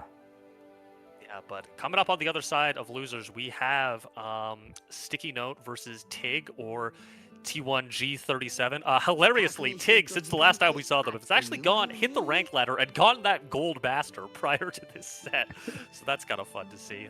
Clearly been on the grind, and we'll see if Sticky Note can rise to shut down this Vayne, or if we'll just kind of get that shield up and keep the Beatrix out. This is going to be another one. It seems like our Beatrix has been fighting a lot of characters that use armor. What did you say? Yeah, it's been, considering the size of the bracket, we've got a lot of armor swinging around. You know, we've got Zoe with her 6/6H, we've got Sora's with his 6/6H and his, counter stance. We have Vayne, of course, who we're going to see right now. We have Vasaraga, and that's kind of his whole deal. So a lot of armor coming out. But if there's anyone who could, I would like to just say, if this also becomes a Game 5, I'm gonna cry. Not just Game 5, but final game, final round situation. So this is Vayne versus Beatrix, and we already know what's in the playbook of our Beatrix. Riding free. It's gonna be riding free. Yeah, but riding free, not as, great against traditional zoners, but because arm destruction hits so low, actually able to stuff out that option. So we're taken to the skies instead as we get things started here. It is all Sticky Note right now as the first BP comes out from TG. T1G. Okay. We'll get it eventually. There's that armor you were talking about. Yeah, and now we're push our opponent back. Tig just wants to make sure that we're in that range 3 situation, but this ultimate fireball gets the knockdown, but still, Tig is doing a great job holding this space and gets the cross-up, but no real combo. Yeah, burning through their BP, but we catch the DP here with a huge anti-air conversion. Yes, and remember, Vayne is able to get so much damage off a counter hit crouching heavy. You could go DP to DP. Yeah, no, incredible damage coming out. That's why it's always a risk to jump against Vayne, but it's always a risk to not be blocking low against Beatrix. We go straight to the SSBA. Alrighty then, chat room, will it kill? To say absolutely yes, it will kill. It will kill! Survey says yes. And that'll be the first round, 2 sticky notes. And thanks to, it was also Delta Clock. That's the funny thing about Beatrix. She has a little bit of that comeback factor because Delta Clock can be a pain through getting your ass kicked. Perhaps this, the nature of the all-for-one stance kind of throwing off, I think, some of our players tonight. They get the hit confirmed and they try to follow, but Vayne's got infinite armor as long as he holds that thing and just powers right through. We're setting up shields. We're blowing up the riding free, but don't get involved. This is typical. This is classic Vayne match, right? You're playing keep away. You want to go in, but then arm destruction just keeps you out, especially with the flurry. And that was classic Vayne. You have to know this matchup. Yeah, it's actually a nice 2-3-6 U there to catch the rollout to bring us here to our third game. As we get a back throw incident, not going to set up the shield, but you can't be jumping against Vayne or he's going to take your life. And this is what we're talking about. This is what we're talking about. Crouching heavy allows Vayne to get so much off of one ultimate move. Oh my god, arm destruction. It's just like you were talking about, Mizuno. Anytime you want a riding free, you gotta be very careful that you're not far away. We have Delta Clock available, and we found that low going right into our SSBA. It's not going to be enough to kill, but if there's anyone who can bring us back this round, it is Beatrix. Especially since we pulled away one crystal from our opponents. The damage is there. We're going to spend it all. We are risking one touch death with that ultimate grab. And you better be careful because Vayne can't. Oh my god! Oh my god! Delta Clock! Delta Clock! Delta Clock! That was not a broken clock. It definitely struck midnight for our Vayne. No, just enough health to tank through and find the opening with the riding free there. Really, tense situation when you're low health against Beatrix because when she's got that Delta Clock up, normal moves that wouldn't normally convert, she's able to convert from as. We'll see if Sticky Note can keep this momentum going. It's looked like all them for now, but Tig just gotta hold it back until now. And you really could tell that Sticky Note was being scared. Tig went for the crouching heavy that got blown up at the crossout. Yeah, now finding this command grab, we have the Delta Clock available. Goes for a second grab actually there, but it's you riding free, not going to be enough to kill, but Tig in a bad spot, going to have to be forced to spend this BP, and now we're on a pixel and a dream. That might be enough. Arm destruction. It's going to be really difficult for Sticky Note to get some sort of chip damage in, especially since Beatrix. Oh my god, that was really scary for both parties, but the Thunderbird comes in. The Thunderbird claims the round in that nail biter of a set because Vayne could have easily killed with that much health. Yeah, we're just kind of letting the options rock with these raw Raging Strikes. We get the early command grab and we get the low crush. But here, now Tig kind of got Sticky Note exactly where they want them, but their armor gets blown up, and we have that Delta Clock with the bigger conversion. And we went for the ultimate Delta Clock after the heavy, interesting choice. Both got moved on cooldown. Still, Vayne able to blow things up. Tig finds the hit, but no real combo. There's the drop. Yeah, and we go right in with the U riding free, and we have Delta Clock for further extensions. Not going to be enough to kill. So, a scary situation. We let the SSBA rip. Does we connect? We did! Oh my god. Yeah, you can see that Sticky Note was trying to do a shimmy situation, and they went for the throw. One more touch of death, and that is ultimate destruction rate. But no, the riding free from downtown allows Sticky Note to steal another game. Yeah, no, had just enough HP to tank through the blocked arm destruction, and Vayne is 0, so he can't actually get a second one without you taking an action. And Sticky Note able to use the U riding free and sneak in as we're blowing up this offense here, forcing early resource spins on the sides of Tig. It's all Sticky Note right now. And both of these characters have a similar weakness when it comes to getting a chip kill, is that not a lot of their moves are multi-hits. Set up the huge shield here. Tig kind of unable to keep Sticky Note out, it seems. It seems like after that first round where Sticky Note was looking to really struggle, they were gonna just, tap it down in the corner. They've really found their footing here, but perhaps we can shake things up with a UDD, but Tig still continue. Sticky Note still continue with this offense. We don't get the conversion on the Delta Clock, though. Too soon with the DP, allowing Sticky Note to get the cross up, and now we're in the game final round situation. Set point situation. Oh man, big damage from Tig. It's a bit of a bold round start. It'll cost half your life, but you know, Tig gotta be feeling good about that one as Sticky Note kind of continuing to come out swinging. That is the nature of Beatrix. Great mash on the overhead attempt by Tig, keeping us here. Can we kill off of this? Oh, I don't think so. We don't have enough. It was scaled too much. Ultimately, Tig elect to spend the resources there. We power right through that riding 3. We hold that stance like we hold the line, and we smash Beatrix into this third round. Set point versus survival point. Sticky Note dashing back. That's not exactly the space you want to be, especially with arm destruction threatening you. Oh man, finds a hit right to the flurry. One more whiff flurry, but no real punish. Finding our way up slowly, and it kind of looked like Tig was setting up their, getting like into their rhythm there, but unfortunately that's a multi-hit on the riding 3, blows right through that one armor shield, and gets up HKD. Out for Sticky Note, and a counter hit! But we don't have a lot of meters, so whatever situation that we got here, it's going to take one more interaction for Sticky Note to get the kill. Sticky Note really making the most of that hit, but we got the SSBA, and once again, it'll find the hit. And Tig, a lot more HP to work with than last time, so it's going to be a difficult RPS situation to get into from Sticky Note. Yeah, instead we're just going to stand behind the shield and worry about trying to get the chip kill. And again, the riding free. Sticky Note has robbed 3 games in a row because of riding free. Yeah, no, we hit the dirt and we slide right over to Vayne. Incredibly close matches, but Sticky Note able to seal the deal here and advance to the losers quarterfinals. Great play out of them. Great play out of Tig as well. You know, haven't seen a lot of Vayne in TMN as of late, ever since Super Mech graduated ages ago. So always nice to see more of that character. It's going to be Sticky Note versus Lolipe later on in the set, so that will be fun. We might have a Beatrix mirror unless Lolipe elects to use one of their other characters. Got a lot of characters under their belt, Lolipe, but they have been mostly Beatrix as of late.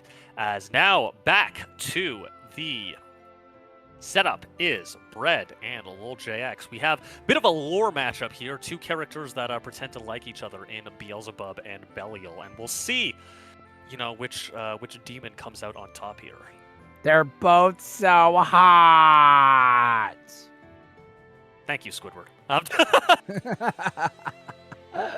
Yeah, it's definitely going to be a game of keep away and approach. Beelzebub does have the dive kick and pretty good keep away fireballs, but however, Belial's got head stomp. Belial has 6-6L. There's going to be, I want to see how the approach is for both people.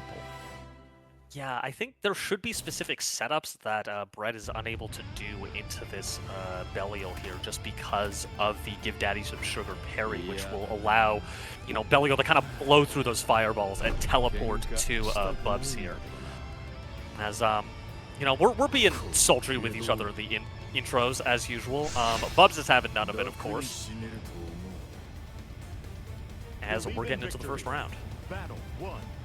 Engage.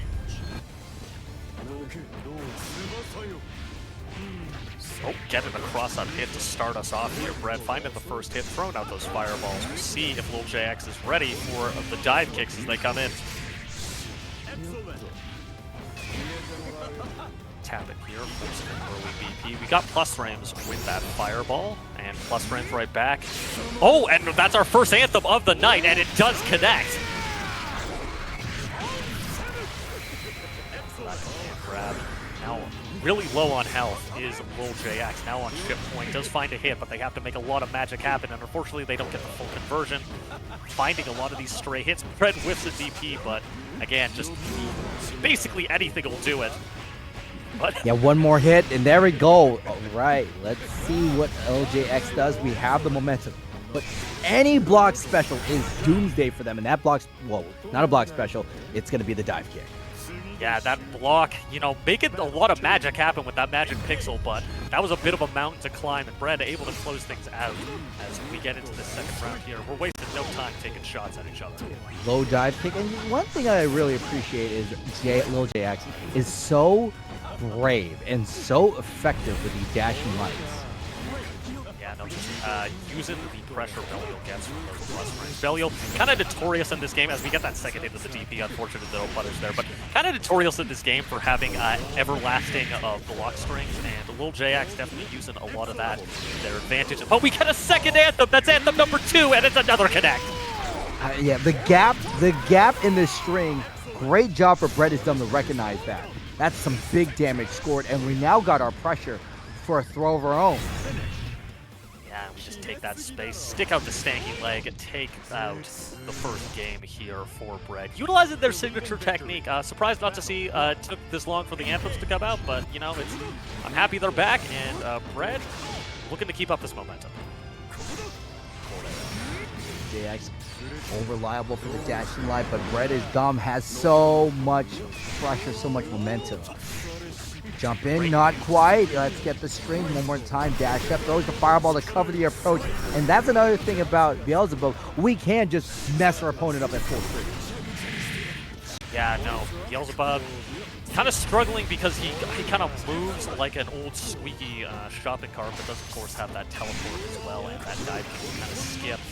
But you know, definitely capable of playing at both ranges. And right now, we're playing the full screen game. We teleport in and expecting the block stun. We weren't ready for Bread to swing there as Bread takes another round. Yeah, we like to throw fireballs out and then do some sort of acting because of the block stun, but the teleport allows it to really mess up their time. Yeah, no, wasn't expecting the Q fireball to whip there as Bread forcing their BP out of their opponent here, getting another dive kick. You're locked in the corner. What can you do? That's another anthem. We're 3 for 3 right now. That is so good because Bread is dumb is understanding that Lil JX is fighting scared, and they could have gotten one more in that. Wouldn't you say? Yeah, no. If you're blocking, you're opening yourself up to grabs, and when you got a super command grab that's frame 0 after flash, it's a tool that you can bring out to seal these rounds. Bread showing no signs of slowing down. We'll see if Lil JX can find the brakes for this Beelzebub train. Now Lil JX is starting to doubt their offense, especially with these dive kicks. It just allows Bread is dumb to get some good offense. 2 tech throws, pretty good, but now we got to be careful. And look at that. I like what JX did. We went for the crouching medium because we understand that Bread is going to shimmy. Yeah, but Bread teleport right in, find a throw anyway. It was a good challenge, and you know, first kind of big hit, but it's kind of been the Bread show right now. Lil JX not able to get their offense going, kind of getting zoned out. As unfortunate whiff on the 6-6M means Bread's able to get a throw. We burned that reversal, but we've got a lot of life to work through. And another anthem! No, Bread, don't do it! It's 5 for 5. No, last time was 4 for 4. That's the 5th one. 5? Am I bugging? I thought that was 4. Like it was 5. 2, engage. Regardless of the anthem count, we're going right in. And we run up 2A, find this hit. Bread not showing any signs of slowing down. Great tech on the side of Lil JX, but they just can't kind of stop the offense and get their offense going. As we find another hit with the dive kick, and because you're in the corner, that's another conversion. And that is also an opportunity for a reset off the grab. This time we find the head stop side switch. Great job. Lil JX has the corner. We have the pressure. I don't anticipate a side switch. I love that. I love that little air string. No one for that JL setup that was working so well earlier. We teleport in, it's super, and it actually catches a press.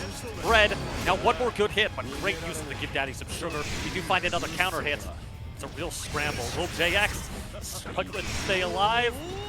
Very similar to their first game. Lil JX mounting the comeback, but the vacuum pressure from Bread is dumb is going to get that second game.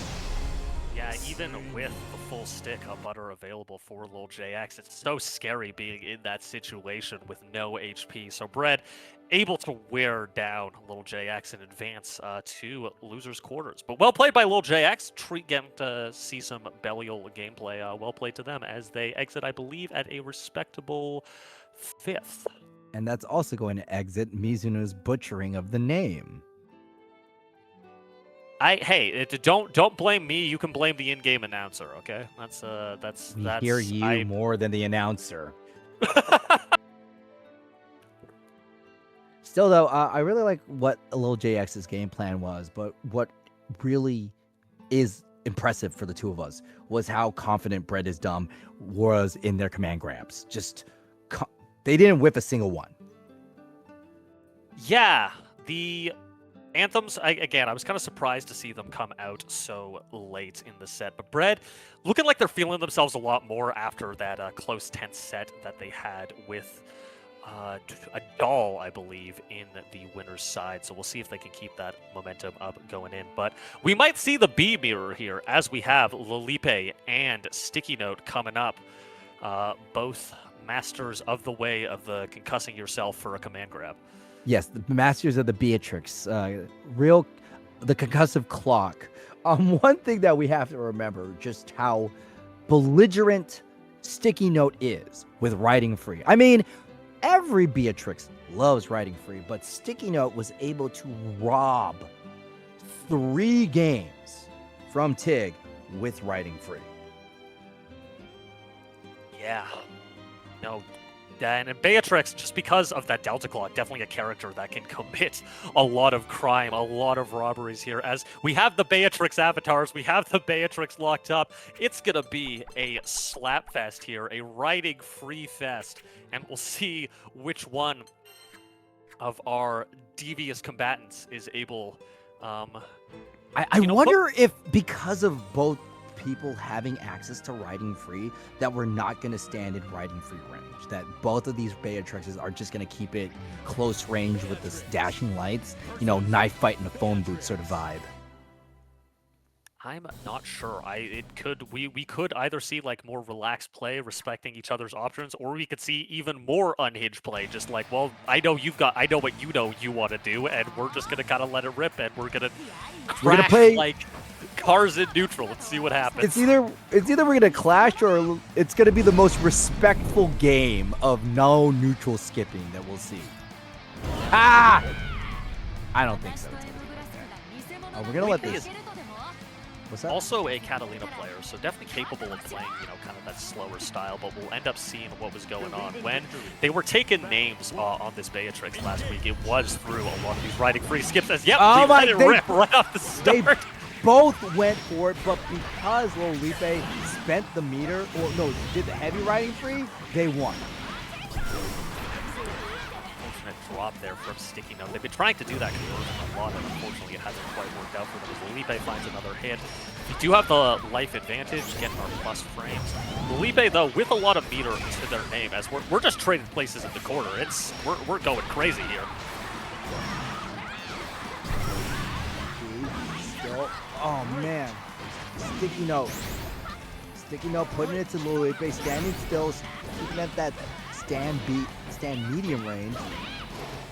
Oh, as we get a clash on dive kicks, Lolipe gets the better of it now. We go low, we find the super, we find the first round. Yeah, you literally, okay, you called it, Mizuno. They single brain cell these two players have. Single shared, as we power right through the, but we're DPing right back. Do we get 3? We get 3. Do we get 4? No. We respect on the 4th option. Lolipe traditionally very good at using the stun on. No different here, finding another punish on Sticky Note. Sticky Note, we'll see if they can reset the momentum with these reversals, and that's a great start. Holding down, but no, BC keeping momentum there. That's a whip grab opportunity. Sticky Note holding back, but gets caught with the low. I don't think it's Lolipe you're too upset about having your grab with punish by that meter BP there. Could have been a much bigger punish there as Lolipe now with Delta Clock, but we get a heavy counter hit. We have a Delta Clock of our own on side of the Sticky Note, but no, not enough to kill, and then we super! Are we blocking? No, we are not. And that is Sticky Note taking the first game. And one thing I hate about mirrors is trying to keep track who is who.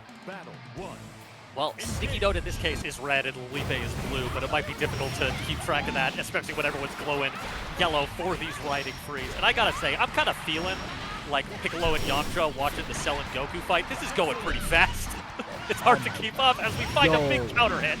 That's a huge counter hit, and we still have the corner. Spend the Brave Piercings to keep it going. That way we override the combo limit, and we finish it off with an ultimate Thunderbird. Wake up, Mashes. We have that Delta Clock available. Felipe spending some of those resources, getting the biggest combo they can and push into this corner, but we've got a riding free of our own, and we stuffed the opponent's riding free with that 6-6L.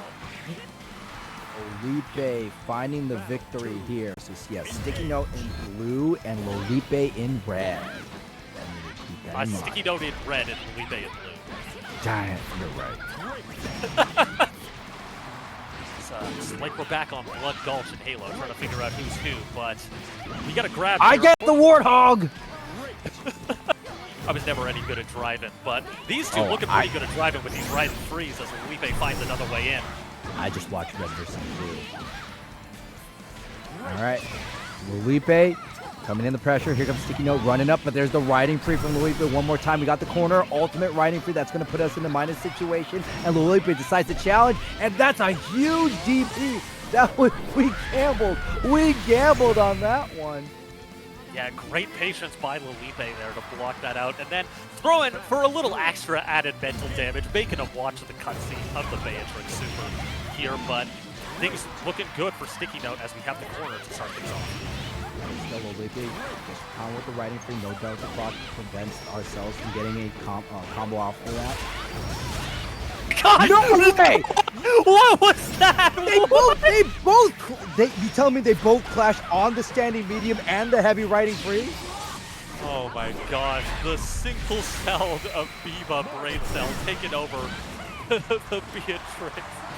The Biba, the belligerent Biba brain cell. Best be calling. You're the Beatrix, very easily sneak in when you're playing. As a Delta Clock hit, we have. No, we are able to convert. We do get the super, and that's enough to kill. More than enough to kill. Sticky Note, Sticky Note is gonna get ahead and get that game. That first. No, I feel like it can't be the first game. I'm looking at the UI. Was that the first game? That was game 2. We're on to game 3 right now. Okay. 1-1 situation. You both better not be riding free. Okay. Lolipe goes for the fireball, gets the counter, hits crouching heavy, but oh my god. We are in this is Beatrix's house. Yeah, this is a Beatrix game. We are swinging, we are counter hitting, we are command grabbing, we are spending that BP. It is total chaos in here as another heavy counter hit coming out from Sticky Note, catching Felipe, and that should be enough to kill. Oh, but we drop! But still, when you have that much life, all we need is a neutral jump. But it's just both of these players are swinging for the fences, riding freeze, running up, heavy starbirds. Point proven.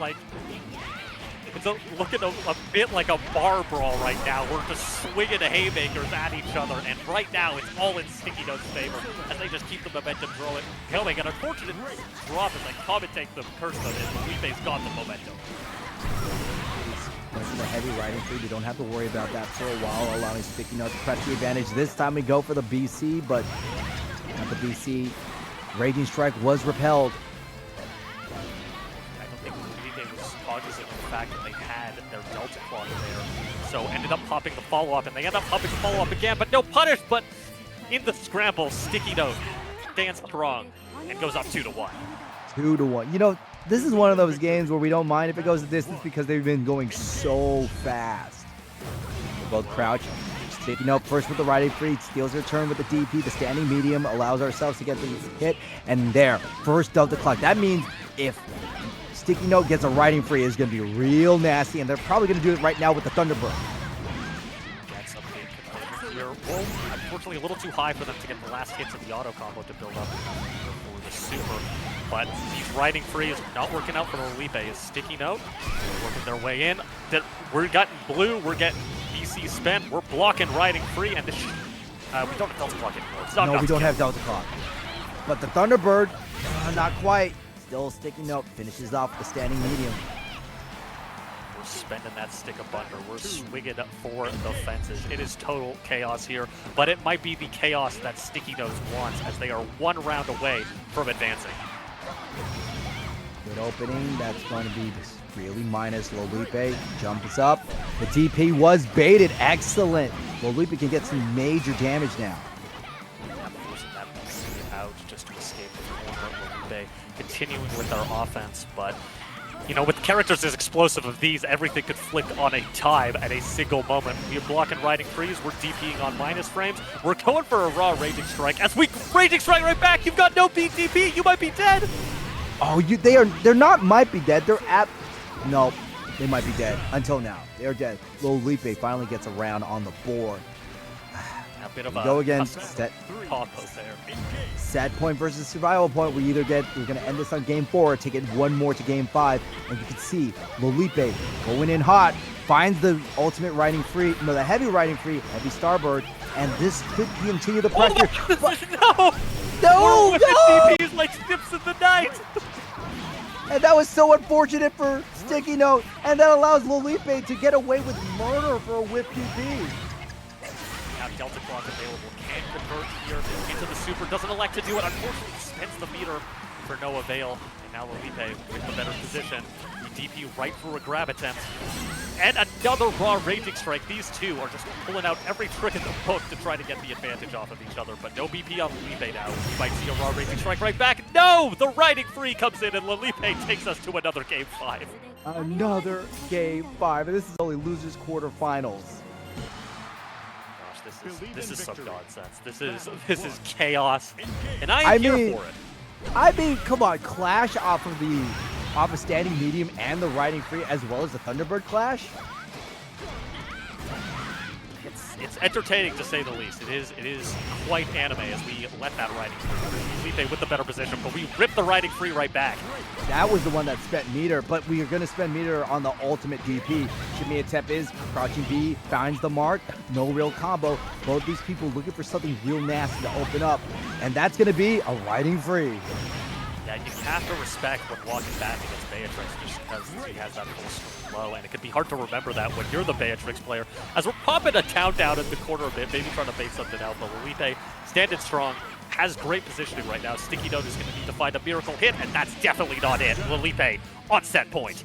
Yeah, Sticky Note is sometimes they opt for the heavy riding free, thinking that they'll just be able to low profile something, but heavy riding free is unsafe on block, and Lolipe knows that punish. Opening man grab. Okay, Sticky Note. Well, that's going to go ahead and allow ourselves to get so much more damage. But that combo is once again dropped. That could also be a setup for Oki. I'm not sure. I usually don't see Beatrix use 2-1-4U there, but I don't play the character, so it's quite possible Sticky Note knows something I don't. But Lolipe trying to shift the momentum back in their favor. Another command grab, though, so any special move could lead to the fatal blow. And Lolipe so close to taking this entire set. Dashlight is BC. Here comes the Thunderbird. Mashing into 2 lights. BC one more time. Both of these people swinging big. And that's minus, and that's a punish! And Lolipe advances over Sticky Note 3-2 in probably the most hectic set we have had all night. My goodness, there was a lot of nonsense there. The double whiff DPs, the clashes on the riding freeze. There was actually in that final game, they both popped riding free, but I think Sticky Note was first, so they were able to win out and get the Delta Clock conversion. Holy moly. Redonkulous. Oh, also, Mech Warrior New York says, Ultimate Thunderbird is +4. It may be a setup. Because if you look at it, by the time the opponent's recovered, they're blocking Ultimate Thunderbird. It's possible. I mean, I don't really like spending, meter for a +4 setup, but, I'm not a Beatrix character. But it's +4. +4 is cool. Would you rather be 0 or +4? Would you rather have 1+ frame or 2+ frame. Well, see, Anyhow. I play Tsurugi, and he gets 20. I do understand that. I'm coming over from Strive when, you have Potemkin being like +19 off of Garuda Impact. It's a lot more respectable in games like this. But we're headed back up to the winner's side to have both players contending for a first-time victory. The heavy hitters of the bracket. We have Adal up against Mech Warrior, as it looks like Felipe's stuck on the cab right now. So we'll see. There we go. Mech Warrior's there. Yeah. A clash of our winners. Neither player has lost their sets. This is the time. Guaranteed third place. Adal with their Vera versus Mech Warrior Soares. Oh, nope. Actually elected to use the Vasaraga for this set. I believe the last time these two met, Mech Warrior did come out on top, but I might be wrong about that, as Leguigui, our previous grad from last week, coming in to cheer for their fellow Vera in Adal. Always love to see people sticking around once they grinded out of this community. But yeah, I think in this matchup, it could be hard for Vera just because Vasaraga, also strong at range and has that armor to bully through, and Vera without a proper projectile might be sit and duck once Vasaraga gets his armor up, kind of like he did there. Yeah, Vera is very similar to Beatrix, is that a lot of her moves advance her forward with some sort of like flurry attack. So we don't want to have our opponent's armor to be effective. Yeah, we're kind of just letting those 6/6 ages rip, and while it pays out big, a Mech Warrior able to blow right through with the blue tackle, and then finding a hit off the Soul Forge. Playing a bit respectful, turning blue, popping the armor, walking them down. Oh yeah, that's that Savage Rampage low. Finally though, Adal able to get some sort of offense going, but still Mech Warrior just too strong. Yeah, blowing right through that offense with the Soul Forge there. We'll see if Adal is kind of able to keep the pressure up and prevent Mech Warrior from refreshing that armor. Finding a good hit here. Especially since we get past the shoulder tackle. That is one of Vasaraga's great openers, so if you scout it out, you can make some big damage happen. Great conversion there by Adal, ready for the Luminera to connect, and goes for a setup here. Unfortunately, that's super armor, and we blow right through the Raging Strike. Still, Vasaraga doesn't have a lot of life left. Mech Warrior needs to be very careful how they advance. And Adal getting a little too cocky. Now they're stuck in the corner with a Vasaraga breathing on their neck. They don't have all their life, but they definitely have enough to do some real damage. Skill there. It's really tense. One hit from either character could do it. We get the opportunity to get our armor back on the side of Mech Warrior. Slowly whittling away this health bar. And Adal find their way in. They set up the Luminera, and it actually punishes a whiff. Oh, that's the hit. This long-reaching sight of Vasaraga finds it into Adal, and that's going to be the first game. Very scrambly, coming down to the wire, but Mech Warrior standing strong, showing why they've been such a threat in these brackets. But Adal, not too shabby themselves. They find their first hit, and they punish the roll out of the corner with an install. And more importantly, they get the first transformation of the entire set. Popping up, finding this full conversion here, going into the beam super. We DBZ up in here. Mech Warrior, not a lot of health to work with, but does have 50 meter for that U command. Yeah, that's the last of their meter. Look how little resources our Vasaraga has. Cross up gets BC'd, and here comes Luminary, but still, Vasaraga finds the hit and the Savage Rampage right to the command grab. That's only 8 hits, man. Oh, and does armor through the 214U? No! Stova was right. Vera players might be better off without using 214U, as the armor allows Mech Warrior to blow up Adal and take another round. And this is what we were talking about, Mizu. The armor for Vasaraga is pretty much putting Adal in disadvantaged situations. It's really frustrating to land what you want to land, but still lose the exchange. A lot of when I was playing against Mech Warrior, something that always caught me off guard was I would go for jumping and then get just blown through with the armor, and suddenly my advantage is now a losing situation. But Adal doesn't seem disturbed by that. They get their install, and they were looking good until Vasaraga turned. We get a big anti-air here. Can we kill off this? No, not enough. Get stunned to find another hit. Situation. And Extinction was spot dodge. Here comes a doll. There's a lot of damage on the table, but Vossaraga, big healthy boy, lands the command grab, and that's all he wrote for that game. Haagen-Dazs coming in once again as Mech Warrior looking unstoppable. 2-0 on the set right now. You know what? I would love a mango Vossaraga. All here for the mango Vossaraga, perhaps a curly mustache. In the immortal words of Yipes. As we're getting up the armor again. Adult, again, still not slowing down their offense, which I think is good. You can't be playing scared against Vossaraga, because that's exactly what he wants you to do. But Mech Warriors finding these openings. Another scoop, another soul feeder. And we're using the Savage Battalion to get ourselves close. And the big low lands it. Oh! The spot dodge was called out by the command grab. And Mech Warriors doing such a good job landing the grabs. Not a lot of damage off that U command grab there because it was on cooldown, but they find the hit with the U extinction, and that's a quick tackle away. Mech Warrior looking to take 6 straight. High side swing. Here comes the extinction. Luminary does not get past the Savage, the Battalion of Fear, and this is really bad. Now we're seeing the limits of Vera, so what we need is a command grab. That setup working out really well for Adult there, but turn blue, blow right through, get the scoop and get the armor back. Adult trying to repeat that success again, but not falling for it this time. This Mech Warrior, we're a little far away from each other, but Mech Warrior keeping on the offense with that BC.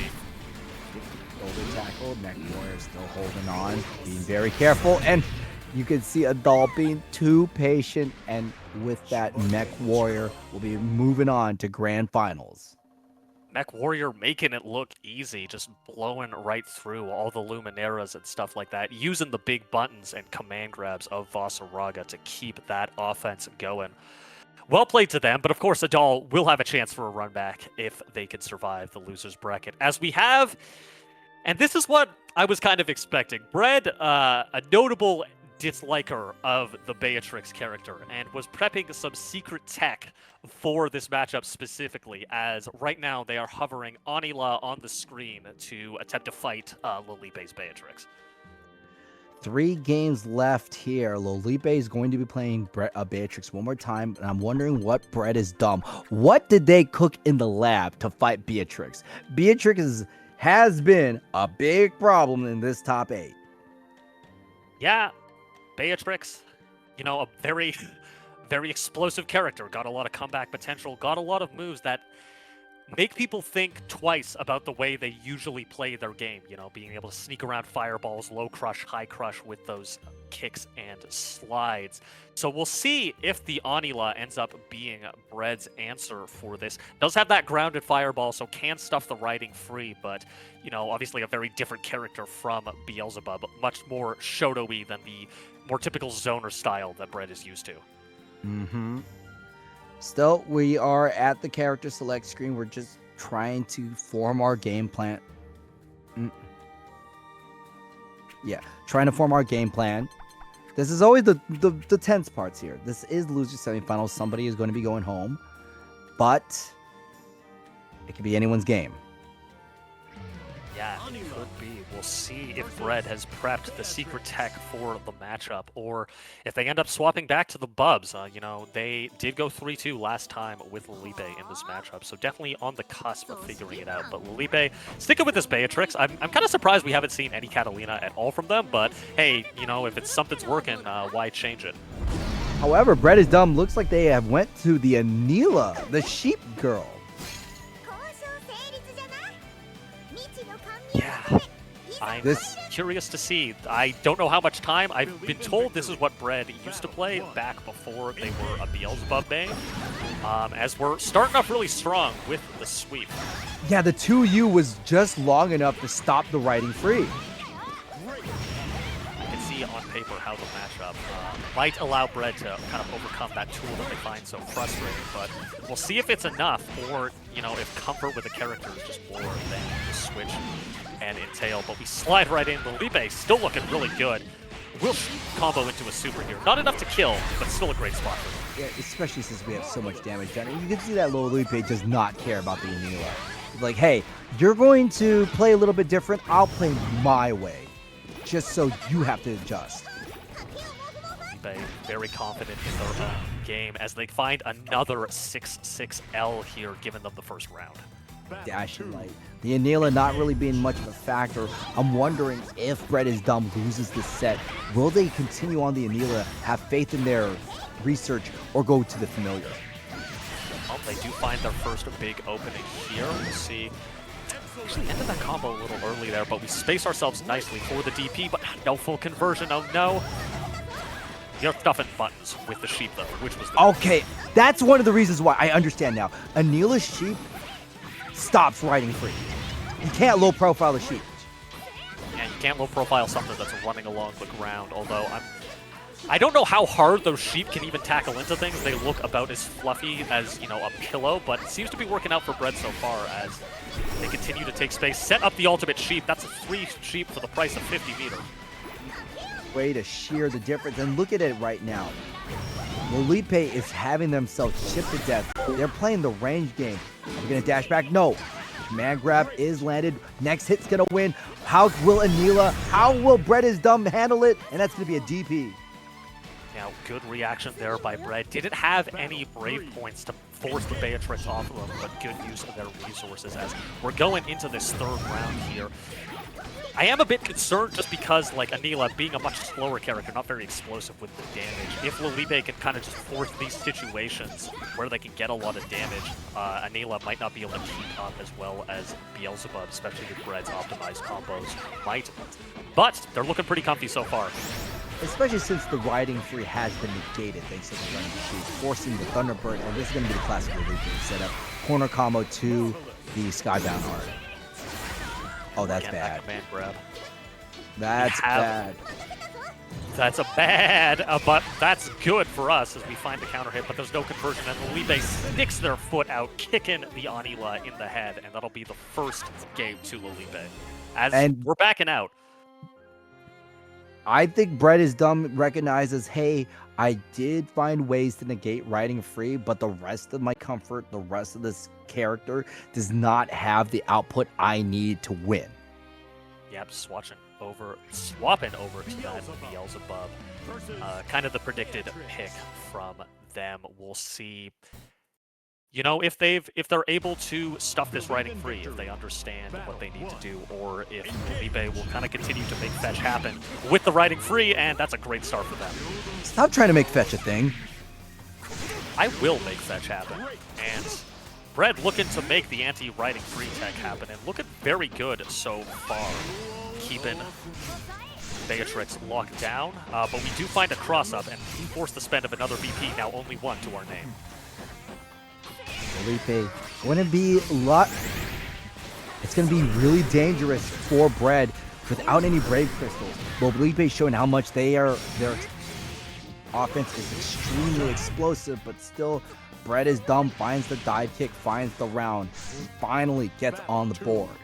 Yeah, Bread going back to their old bag of tricks, things like the unblockables, catch and jumps. Just a character they're very clearly far more comfortable on, able to utilize their unique strengths, but of course, now they have to get around Beatrix tools in a completely different way.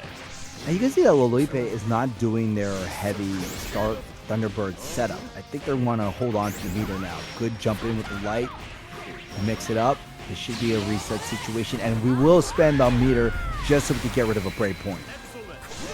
SSBA available now for Bread, though, as they find themselves out of the corner, and you always have to respect the Bub's anthem, especially against Bread, as it's kind of their signature. As nice spot dodge on the unblockable. You find a dive kick, though. Looks like Bread is done playing a little bit more of a distance game, forcing Lolipe to chase. Knocks him down with the dashing light, and this will be the kill with the Raging Strike, Raising Chain. Yeah, well, every time I say that, I think of Raising Canes. Oh, now I want some chicken, but we've got a lot more matches to go. There ain't no chickens here, as Lolipe is finding the first hits. We're trading back. Yeah, no chickens, but a big beetle. A big beetle? Yeah, Beelzebub. I kind of see what you mean, but that also I did, you know? You feel me? Anyway, back to the match. We're popping Black Spear here, and it is going to catch Lolipe's jump in. Now on critical health, Brett sets up the fireball for the plus frames, going for more and forcing that BP spin. Lolipe going for shimmies, real tense, but Brett stays calm, sweeps the leg. Yeah, crouching you, Danielson, fallen victim to those dastardly Cobra Kai tactics. But here, Dashing Light finds the hit. Early lead from Lolipe, much needed lead. Does that make Lolipe Danielson in this analogy, I guess, because they Yeah, because he got the leg sweep. By the way, watch Cobra Kai in chat. We're sweeping the leg right back with the riding free. We're all Cobra Kai here, and we're all damage on the side of Lolipe as we cash out into this super. Yeah. Strike first, no mercy from Lolipe. I like Cobra Kai a lot. Thunderbird for the setup one more time. No spending the Brave Crystal. Instead, we go for a reset. That little quasi corner steal from Lolipe just left Brett has done very few options to contend with. Yeah, Brett kind of getting overwhelmed there, unable to get the Brave counter reset. Now Lolipe not in a great position, and Brett can get this full confirmed, but Lolipe kind of showcasing last round what they need to do to win this matchup. Be unrelenting in their offense, show that no mercy, and force Brett onto the back foot. The more times Brett is forced to drop their crystals, that just makes Lolipe's damage even more explosive. Good punish off the standing medium, no real conversion. Jump back to avoid the dive kick. Are we seeing a fireball? Not quite. We run it again with the light, but no pickup. Yeah, Lolipe just ended the riding freeze there, slided along the ground like a caterpillar or something. But caterpillars don't slide. I guess they have feet. Like they scuttle. Oh, we have There's an anthem. Yep, that is the anthem, and that anthem is the victory for Brett is dumb. Getting that first round. Well played by Brett, going either 5 for 5 or 6 for 6 on the night with these anthems, and bringing us to a third round here. Now they're in the corner though, and that's been traditionally a bad spot for them. Typically it's bad for anybody, but anybody who has a command grab, it's double bad. Riding free, making a little bit of space. No stray hit conversion still. Lolipe falls victim to the Brave counter, and Brett is dumb. Regular throw to the dive kick, and that's a pretty good opener. As that meter available can threaten a lot of different options here. I also like what they did with the teleport after the charged H fireball. Typically Brett stays away, but by going in, they're able to catch Lolipe, who was really one of the first players in this bracket to play around Brett's specific bag of tricks there, as we get the double spot dodge on the second attempt. Really been an evasive set. Oh man, I don't know what happened right there, but still Brett is dumb coming up on top. Pulling it in, but because of the spot dodge, Lolipe was able to just avoid the shenanigans. Yeah, real dangerous here. We're now all out of BP on both sides, and Lolipe just wakes up with a light. Is this enough to kill? Brave counters are there, but still the standing light will scale it. I want to say no. Really scary here. Next hit wins. The throw whiffs, but no punish. Real tense. Brett lets it rip, but it's too far away. Lolipe powers back through a DP of their own and takes the game. The distance from Lolipe, the damage that Beatrix can poop out, and Brett is dumb. I don't know if they intended to be so liberal with the use of their Brave Crystals. Yeah, Brett just getting really tense at the end there, but both players staying firm. I just noticed the call is like falling over by that tree over there. Watching the game, it's strange. Anyhow, back to the actual game. Lolipe finding a bit opening, will build it up for the super here and catch right into it. Lolipe doesn't really care about not killing with the super as long as they can just take that Brave point away, and meter is really easy to get in this game. Get meter by walking forward, and Lolipe certainly holding forward right now as they find another hit. We're out of combo limit. Do we recover in time? Yes, we do. No, Brett is dumb, fighting for all their worth. Nice teleport, dash up. That's going to be a pretty... Nope, no real conversion because we're away for the quarter. There's the dive kick, but no, the position was not there, but the fireball was. Battle 2. A great clutch there from Brett, able to switch the momentum from that corner situation and keep things going. As they find a 6-6L in the corner, this will be big damage. especially in the corner, and we still can threaten the command grab. Oh, but the karma gets blown up by the riding free, a move that does so much for Beatrix in this matchup, but she can't jump as high as Beelzebub can, and that dive kick finds its mark. To the leg. Jumping in. Oh! Raging strike wasn't countered this time. Lolipe got a much-needed momentum shift. But they burned a lot of their BP, and now they're taking so much damage on any potential hit. Unfortunately, a little too far away for the grab was the correct read on that spot dodge. Oh, we blow through the fireball! Black Spear actually trades, but that's enough to win! And Bread is dumb, forcing ourselves. Is this another game 5? This is another game 5. We are Another- on the 5th game of the set. The winner goes to face a doll in the losers finals. Another game 5. This is, I think we're starting to have as many game 5s as not. Perfect heads these rounds going back and forth. Bread getting a big hit, but can't convert it to any more damage. Beelzebub not really known for his amazing mid-screen combos as Felipe finds a hit, and really good spacing on that dive kick to be able to punish it. It's such a hard thing to do, and Felipe's able to do it pretty consistently. Beatrice is dashing life, but still Bread is dumb, going to keep it nice and point blank. Throws the fireball one more time, and pressure for full screen. No, finds nothing off the teleport, but we do get the throw. Oh, but you can't charge your fireball against Beatrix. Just rocks right through with the riding free. Plus frames get beaten out by the DP, but that's a lot of resources spent by Lolipe. Forward light allows Lolipe, and that's going to be one of the rare misses. One of the rare misses from Bread is done, and that's going to allow Lolipe to really pile on the damage. One more mix. There's the jump in, and set point goes to Lolipe. Yeah, from the top rope, the People's Elbow finds its mark. Bread now has to win 2 rounds straight to survive in this bracket. And looking pretty good off the start here, finding a lot of hits on Lolipe. Another counter hit. Especially since Lolipe likes to dash in with the light. That means a neutral jump will stop him. It's all Bread. Look at all that momentum landed. We do have Delta Clock, not really spent it. Fireball hit still. Bread is Dumb's turn. Flip low, and we beat up the U-Karma with a 6-6L. Bread actually electing to DC there, but we catch the jump with it unblockable, but it's not enough to kill. Kick in. Lolipe so dangerously close to dying. You can't really block anything. That's why they went for the spot dodge, but the sweep allows Bread is Dumb to do it once again. Final game, final round, loser semifinals. Everything comes down to a 1st-to-1 in rounds as Bread finds the first opening here with this grab and gets a nice catch on the low. Big damage onto Lolipe. This is huge for Bread. Opportunity. He's spent. We're spending right back. Just try to get this our turn as soon as possible by spending these crystals.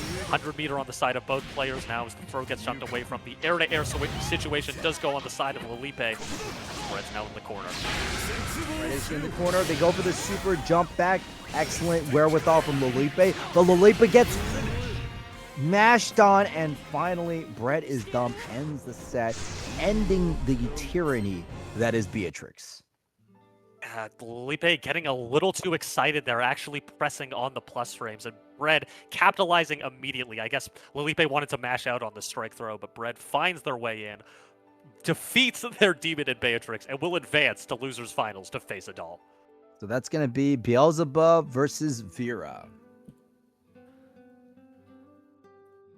Yeah, two blondes on the screen now. Both of them. Who has the... Yeah, two blondes on the screen with nasty attitudes.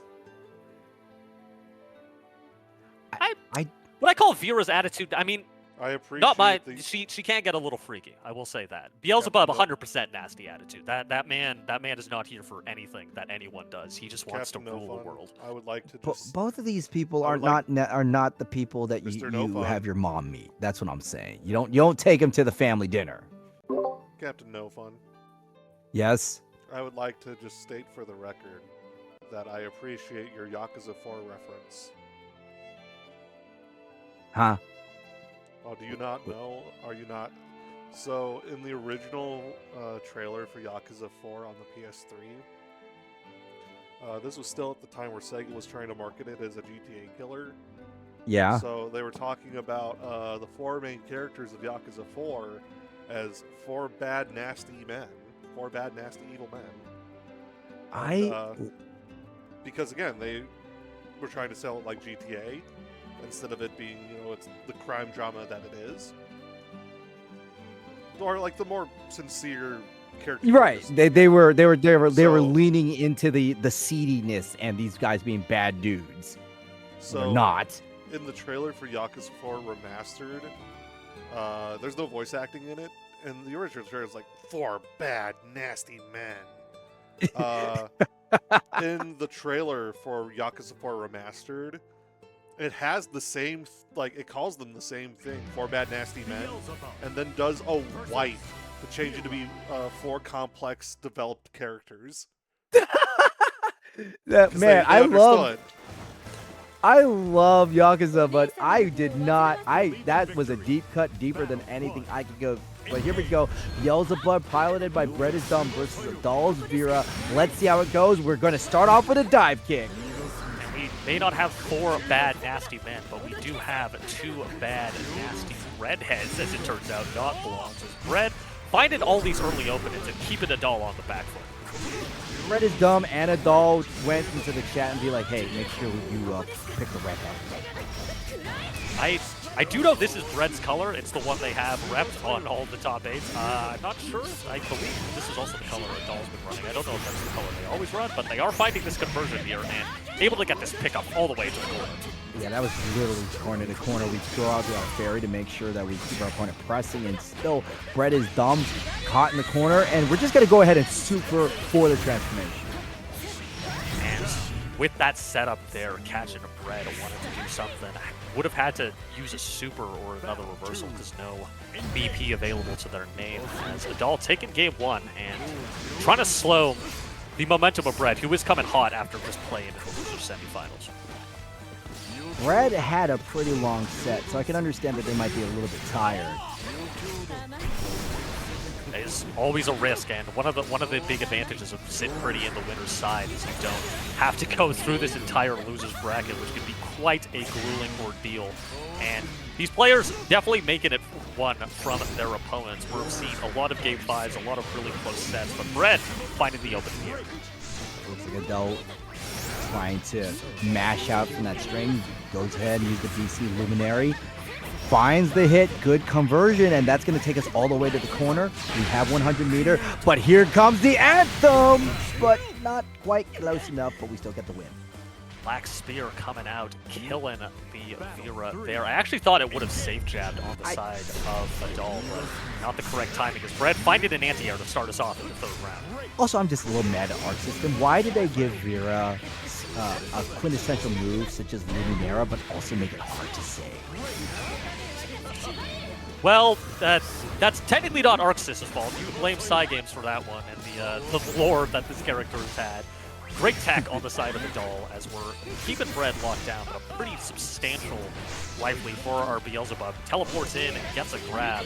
And I know Bread's thinking, okay, I was expected the anthem. They just opt to press and take the first game. Every time you say the anthem, I think of that one song. The anthem. See, in my mind, I go to Anthem of Our Lives by Zebrahead, which is kind of embarrassing and shows you what kind of teenager I was. Anyhow, great anti-air to start from Adol as well. And were you a teenage dirtbag? Sorry? Were you a teenage dirtbag? He couldn't get tickets to Iron Maiden. Oh, man. No, I was not going on Friday, and I was saying maybe. As we get an install here coming out from Adol, looking to run this round right over. Should have enough to kill even after this DP. Nope, combo limit kicks in. And oh, look at that. Look at that. Whatever offense you had, I'm going to do it too. I'm the new Radical. You get what you give.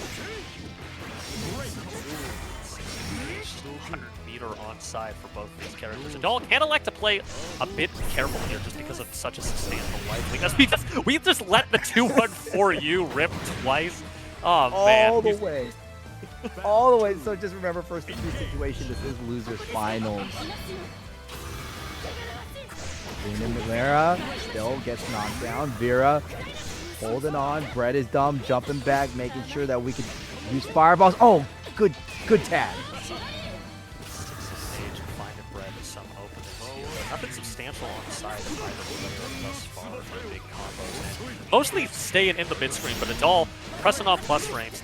Don't think Brett meant to do that there, but we're jumping in, we're Antheming. That's 6 for 6 or 7 for 7.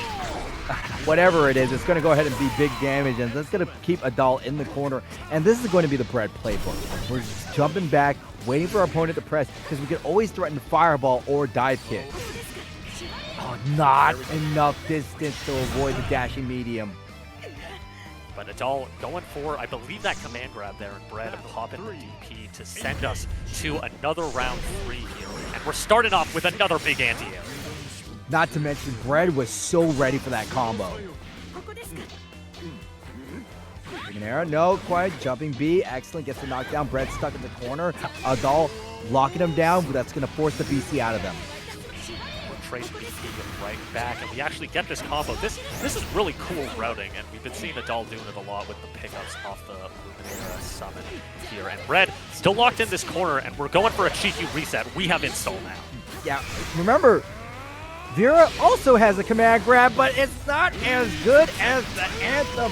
Pop it down. That's going to be some great damage, and more importantly, 1 crystal left on Adal. And this is pretty much going to get the resources to finish here. Not quite. Just one more. Just one more touch. Where's the fireball? Oh no, but we get caught low! This is so huge. This could be a turnabout. We have 82 meter. One more. Luminera is forced back because of the brave counter, but still, Brett is able to beat that scramble, going to 2-0. Both characters on ship point, but Brett remains calm. I'm surprised neither of these players taking a breather after that. Just like, now we're feeling the adrenaline. We want to go right back in. And Adal getting a great conversion here to stuff the dive kick as we start the 3rd game. Pretty much Vera has a hard time in that range 0 brawling range. And whenever the dive kick is there, it just has a Beelzebub right in our face. You'd think with the character that throws fireballs, you'd be fine with it in your face, but no, that's also where he wants to be, especially when he can friend those command grabs, as we can see. And Red, though, taking space now, opting to use the teleport and the dive kicks, finally finding an open here. But, oh, I think that was a miss input. I bet you Adal is going to be pretty happy for it still. Adal, 0 wins. This is a very strong set for Brett is dumb. Brett's been able to clutch it out so far in both of these round 3, especially in that last round, which came down to the wire. Really could have gone either way, but oh, an early spot dodge means Brett finds the unblockable. And the dive kick to close it out. Brett is dumb is on set point. All they need is this one more round to move themselves into grand finals. Adal can do it, but if they keep getting hit by crouching heavies like that, I don't know if they can. Another great anti-air for Brett, but Adal fighting their way out of this corner. See if they're able to flip the momentum, but we get a clash this time. Brett ready, but not getting a full conversion. It's looking good, though, for the Beelzebub. But we find a full hit, and we can't convert this into a full combo. This is much needed momentum. Here comes Luminera, forces the dive kick in. They trade. Luminera, Vera still stuck on the 4. Adal went for the air-to-air. This time they hit for 2 buttons, but unfortunately, because it was the heavy dive kick, they clashed on both. Oh, great air throw, great reaction. Just flipping the situation we saw just like 10 seconds ago immediately.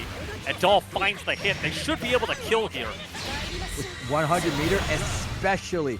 What a great use, because Brett is dumb was getting a little too cheeky with those dive kicks. It allowed Adal to finally find the answer, which was clash air throw. Unfortunately, these round starts kind of looking on repeat for Adal right now, getting caught in the air by Beelzebub's massive wings. They were starting every single round in the deficit, but we're finding another combo. We're getting corner position. Can Adal keep this up? I like the dashing medium to Luminera. Finally, we get Brett is dumb to be guarding, and we get the transformation. A little bit of momentum in Adal's sails. We're spot dodging the projectiles nicely. Bread goes for an auto combo. Might have been going for a reset there, but didn't have the resources to finish things off. It's a scary situation. Nice spot dodge on the unblockable, and we punish with the 2-1-4U, but no full combo. Adal's getting pretty comfortable with dealing with Beelzebub and Tick, so that's going to force Bread is Dumb to do some sort of adjustment. I spent a dive kick, and even though we spot dodge, just one extra button will allow Bread is Dumb to get that entire set. Yeah, Bread showed no signs of slowing down. Very close in rounds. Adal was able to keep it blow for blow, but in the end, Bread just coming up ahead as a Mech Warrior is going to be stepping up to the plate for the final game here. Mech Warrior sitting in the winner's side. We see them play either a Soras or a Vasaraga. Bread is Dumb is definitely going to hold on to the Beelzebub. So Beelzebub is going to be interesting in the Vasaraga match just because the fireballs can get armored through. We still have dive kick. We still have teleport.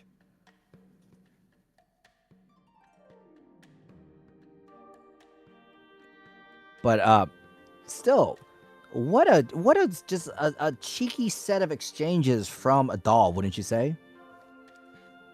Sorry, I sprinted out of the room real quick because I've been screaming myself hoarse with all these game 5s. But yeah, no, it's going to be a tense one. It's going to be tense, but let's look at this. So we have Beelzebub, we have Vasaraga. It looks like Mech Warrior is going to stay on the Vasaraga. We're not going to go to the Soras, which I believe is the better choice, just because Soras has to run the obstacle course. Meanwhile, Vasaraga could just walk through the course. With the U skills going to be able to blow through those fireballs. Does have good anti-zoning tools as well with the U Instinction. Last time these two players played, it was very close. It went back and forth, a 2-3 set in the favor of Mech Warrior. And of course, Bread does have to win 2 sets in order to defeat Mech Warrior and graduate here. So pretty tall task, and we'll see who ends up coming ahead as we get into the first game. That is absolutely correct, Mizuno. Bread is Dumb has to win 3 sets and then win another 3 before Mech Warrior does their first 3. And this is what we were talking about. We're able to just walk right through a lot of Beelzebub's offense, forcing Bread is Dumb to keep this thing close and tight.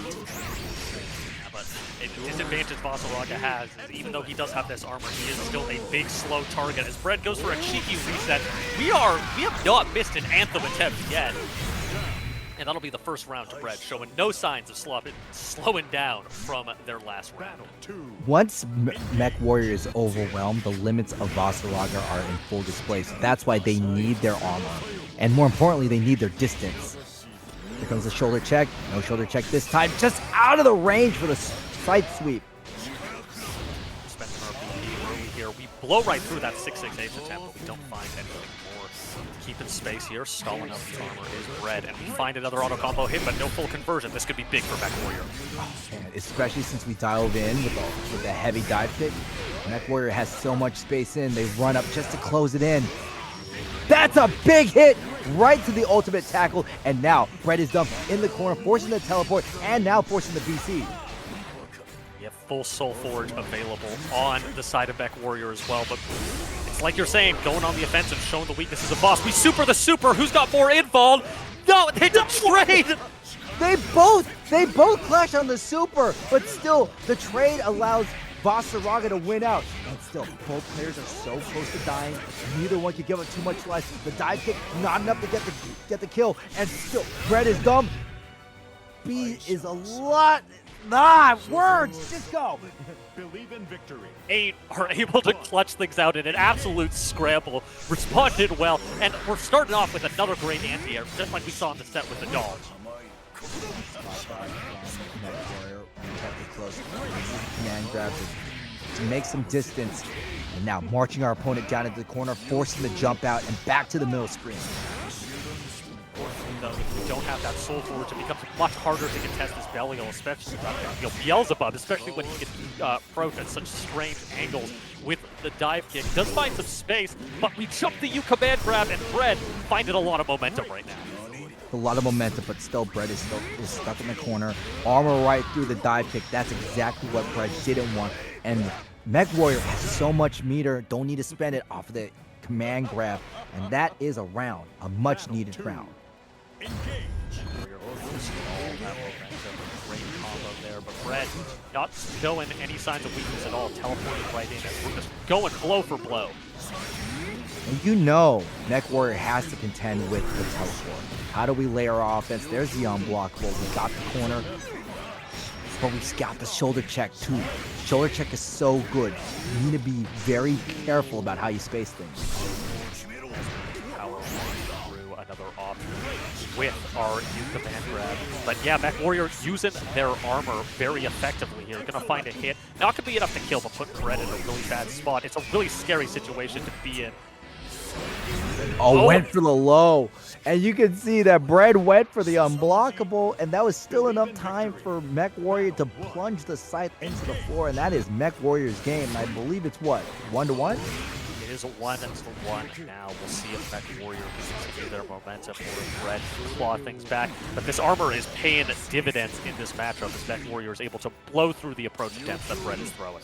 This is what we're talking about with Adal, with a lot of Vera's moves that dive in. If you dive into a Vasaraga with armor, you're pretty much putting yourself to the death's door. It's a big shift from the previous match that they were playing, you're right. So we'll see if Brett's able to adjust and kind of play around this armor, which is one of the really frustrating things about Vasaraga. We do get a nice bait on the U command grab, and we should be able to finish off this kill here with the corner position. And that's one other thing that Mech Warrior has to be cognizant about. You can't get too complacent and too obvious with the command grabs, because if you notice, Brett is doing a great job scouting them out.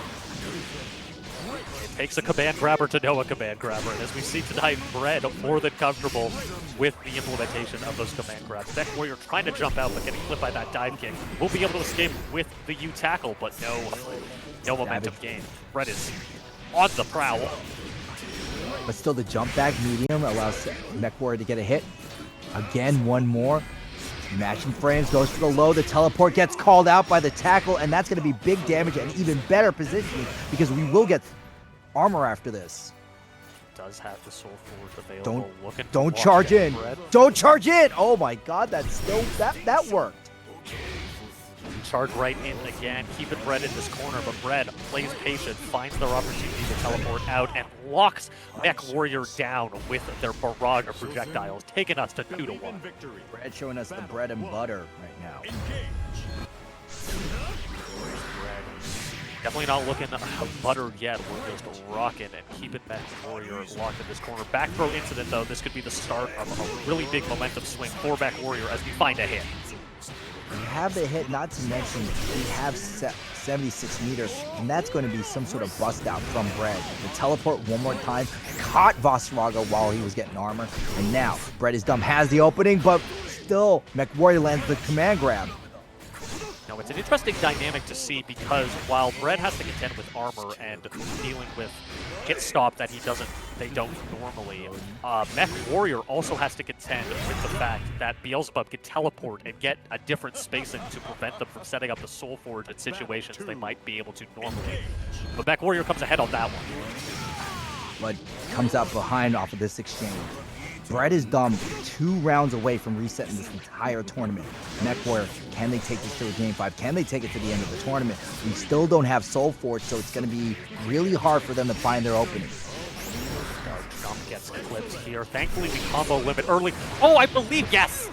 Anthem doesn't have as much involved as the Voss U command grab, so unfortunately Brett will whip the first Anthem of the night with that exchange. But I like the idea of what they were going for there. It's just unfortunately you can't do that. Command grab. As another one comes out, we're scooping. That's going to be really big. Excellent positioning. We still have armor, but the teleport finds the throw. Brett is dumb, gets the much needed round, and now 1 round away from tournament reset. See if Brett can keep things going as we got a Tony Killa, just Aura Farm off the start, and we don't move at all. And we're catching again. I think these situations where Mech Warrior would normally be able to set up the Soul Forge, we can cover the distance and punish them for it. It's paying a lot of dividends for Brett, as is this big combo. We do get caught by the U tackle, though. U tackle was not fully comboed into, and now Brett still has the momentum and such a huge life lead. No time for a Soul Forge because one more hit is going to allow Brett is done to take the reset, and the reset just happened in a wonderful 3-1. Bread getting that reset. We go back and we go right back in to the, I guess, right, because it's set to first to 3 and then it has to go back. Okay. But we're going right back in. Both of these players not wanting to slow down at all. As we've reset the bracket, this will be the final set of the night. Red is Dumb has found a way to deal with the armor of Vasaraga because we are not doing dive kicks when they have armor and approaching the teleport using fireballs to cover the install. It really does not give Red Mech Warrior a time to really breathe. Kind of like you were saying there, I believe they went for the silver and got caught by the teleport. So just because Red is able to play all sides of the screen at all time, it's really prevented Mech Warrior from getting their game plan going as we go another round to Red. If we're not diving, we're throwing fireballs. If we're not throwing fireballs, we're teleporting. And if we don't want to teleport and we don't want to throw a fireball, we're unblockable. You can see Mech Warrior just trying to get something happening. Spot dodge and roll, unfortunately, just both get caught as it looks like Red's offense is unrelenting. We do get the Soul Forge. That's what we need to get our offense started. But Red, not looking disturbed. We finally get to stall the momentum a bit. But that's going to go ahead and call it the command grab, but not quite close enough. But the jump back from Bread is Dumb allows some sort of hit. And there's the dive kick and the throw. Yeah, we tried to armor through that throw attempt with the Soul Forge there, but the throws really pay a dividend in this match as another new command grab will give Mech Warrior some much space, but they don't have a lot of health to work with, and a quick sweep of the leg will give another game to Bread. What's really happening, what's not happening well for Mech Warriors, although we're landing so many ultimate command grabs, the way that Vasaraga makes their damage is ultimate extinction and the shoulder tackle, which we're not using. Yeah, being forced to spend these resources on reversals means we don't have resources to use your offense. But again, another opportunity, but we blow right past what would have been a great situation with the walk with that teleport.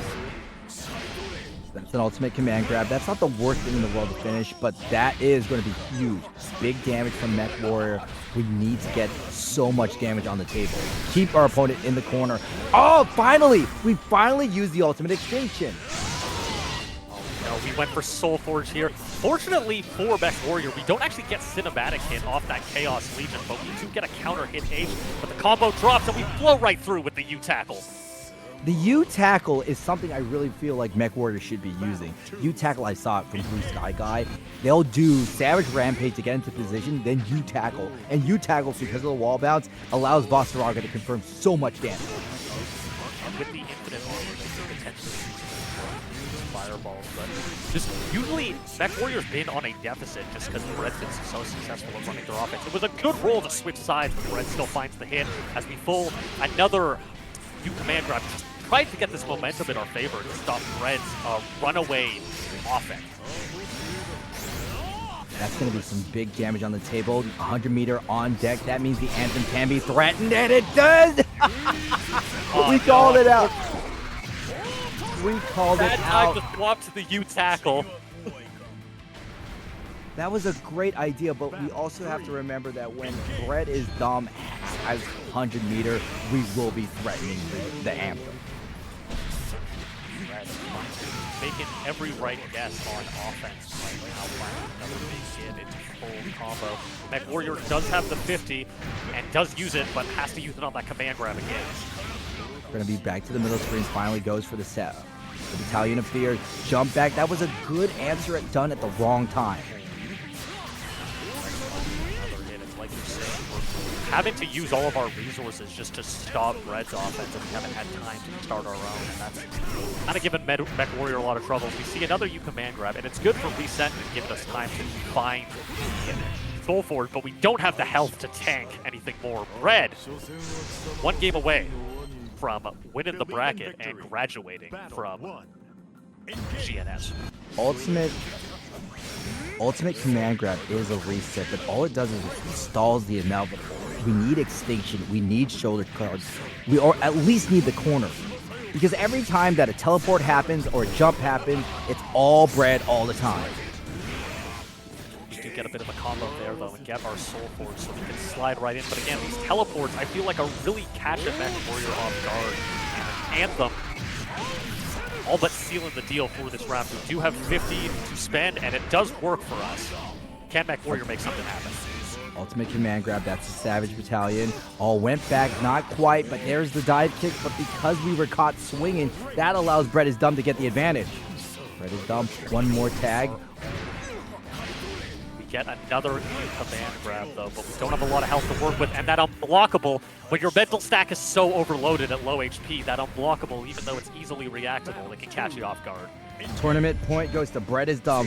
What a phenomenal performance they have been doing. If they take this tournament, they will graduate for training mode Net Neo.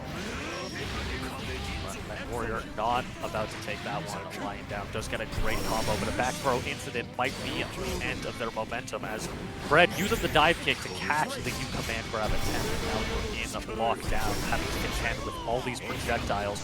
Bread does burn most of their resources doing that, so Mech Warrior, big potential opportunity here.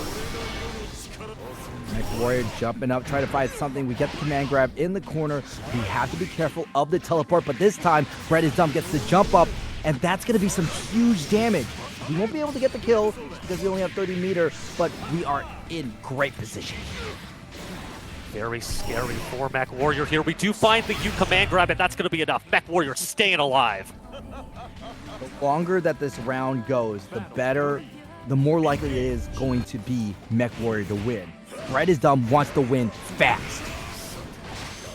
Coming from the loser side, they've had to place so many games just to get to this point. This time, the big swing actually ends up being able to catch the dive kick. This is huge damage for Mech Warrior and a complete reversal of momentum.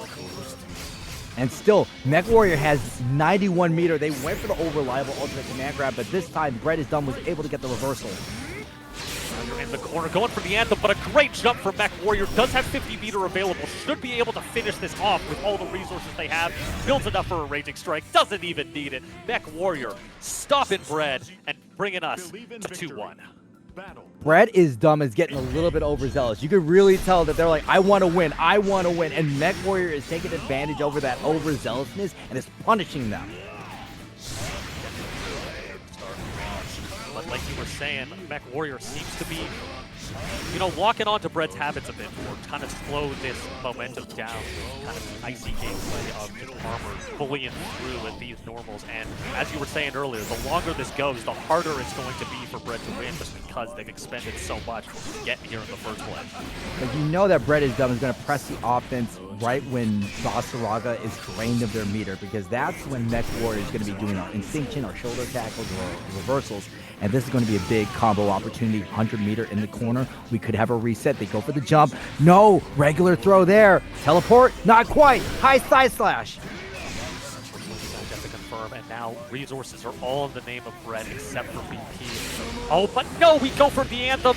We don't have enough meter to convert into that, though, so one more chance at life for both of these players. It's so scary right now. One little fireball can tag it. No for the low. And now Beelzebub, are they going to go for it? Where's Bread?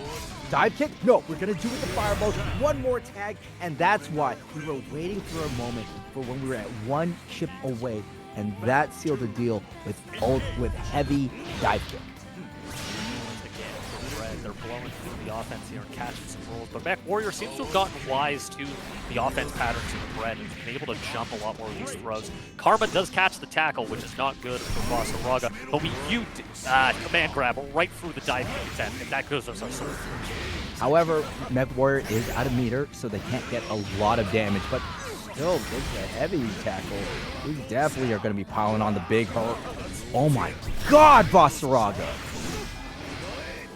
In the air against characters like Basaraga, like Vayne, if you're able to stuff that dive kick, you can do so much damage. With Bread now bleeding for health, and a quick swipe off the Savage Rampage means we're going to another round 3. Because this is what Mech Warrior wants. We want to get the life lead, and then we could force ourselves in a slugfest. And when you're slugging it out and trading blows, if you start the battle with more health, you end the battle with more health. Infinite armor, baby. Warrior not showing any signs of slowing down. We're attempting to lock him down. Unblockable does catch the jump, maybe give Bread some nice speed and momentum. Unfortunately, we don't get a punish, and Mech Warrior running Bread down, but we get caught in our 2H attempt. And one thing that we're starting to notice is that Mech Warrior is more willing to use Brave points for reversals, because then we could just stop whatever mix and get the knockdown, and now we got the ultimate command grab. Great response to that situation. The striker throw doesn't exist when you have an option that beats both in the U command grab.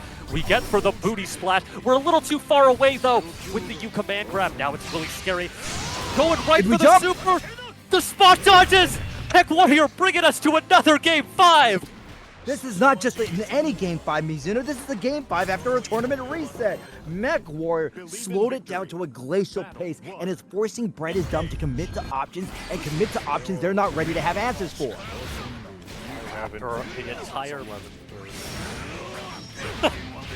poor Curry is being kept up as we're going down to another. The entire tournament just comes down to a 1-1. It's a one-and-done rank set. And Mech Warrior, holy cow, what a quick round, just rampaging through Bread's HP bar. They're now on tournament point. They went the distance, and now they're going for speed.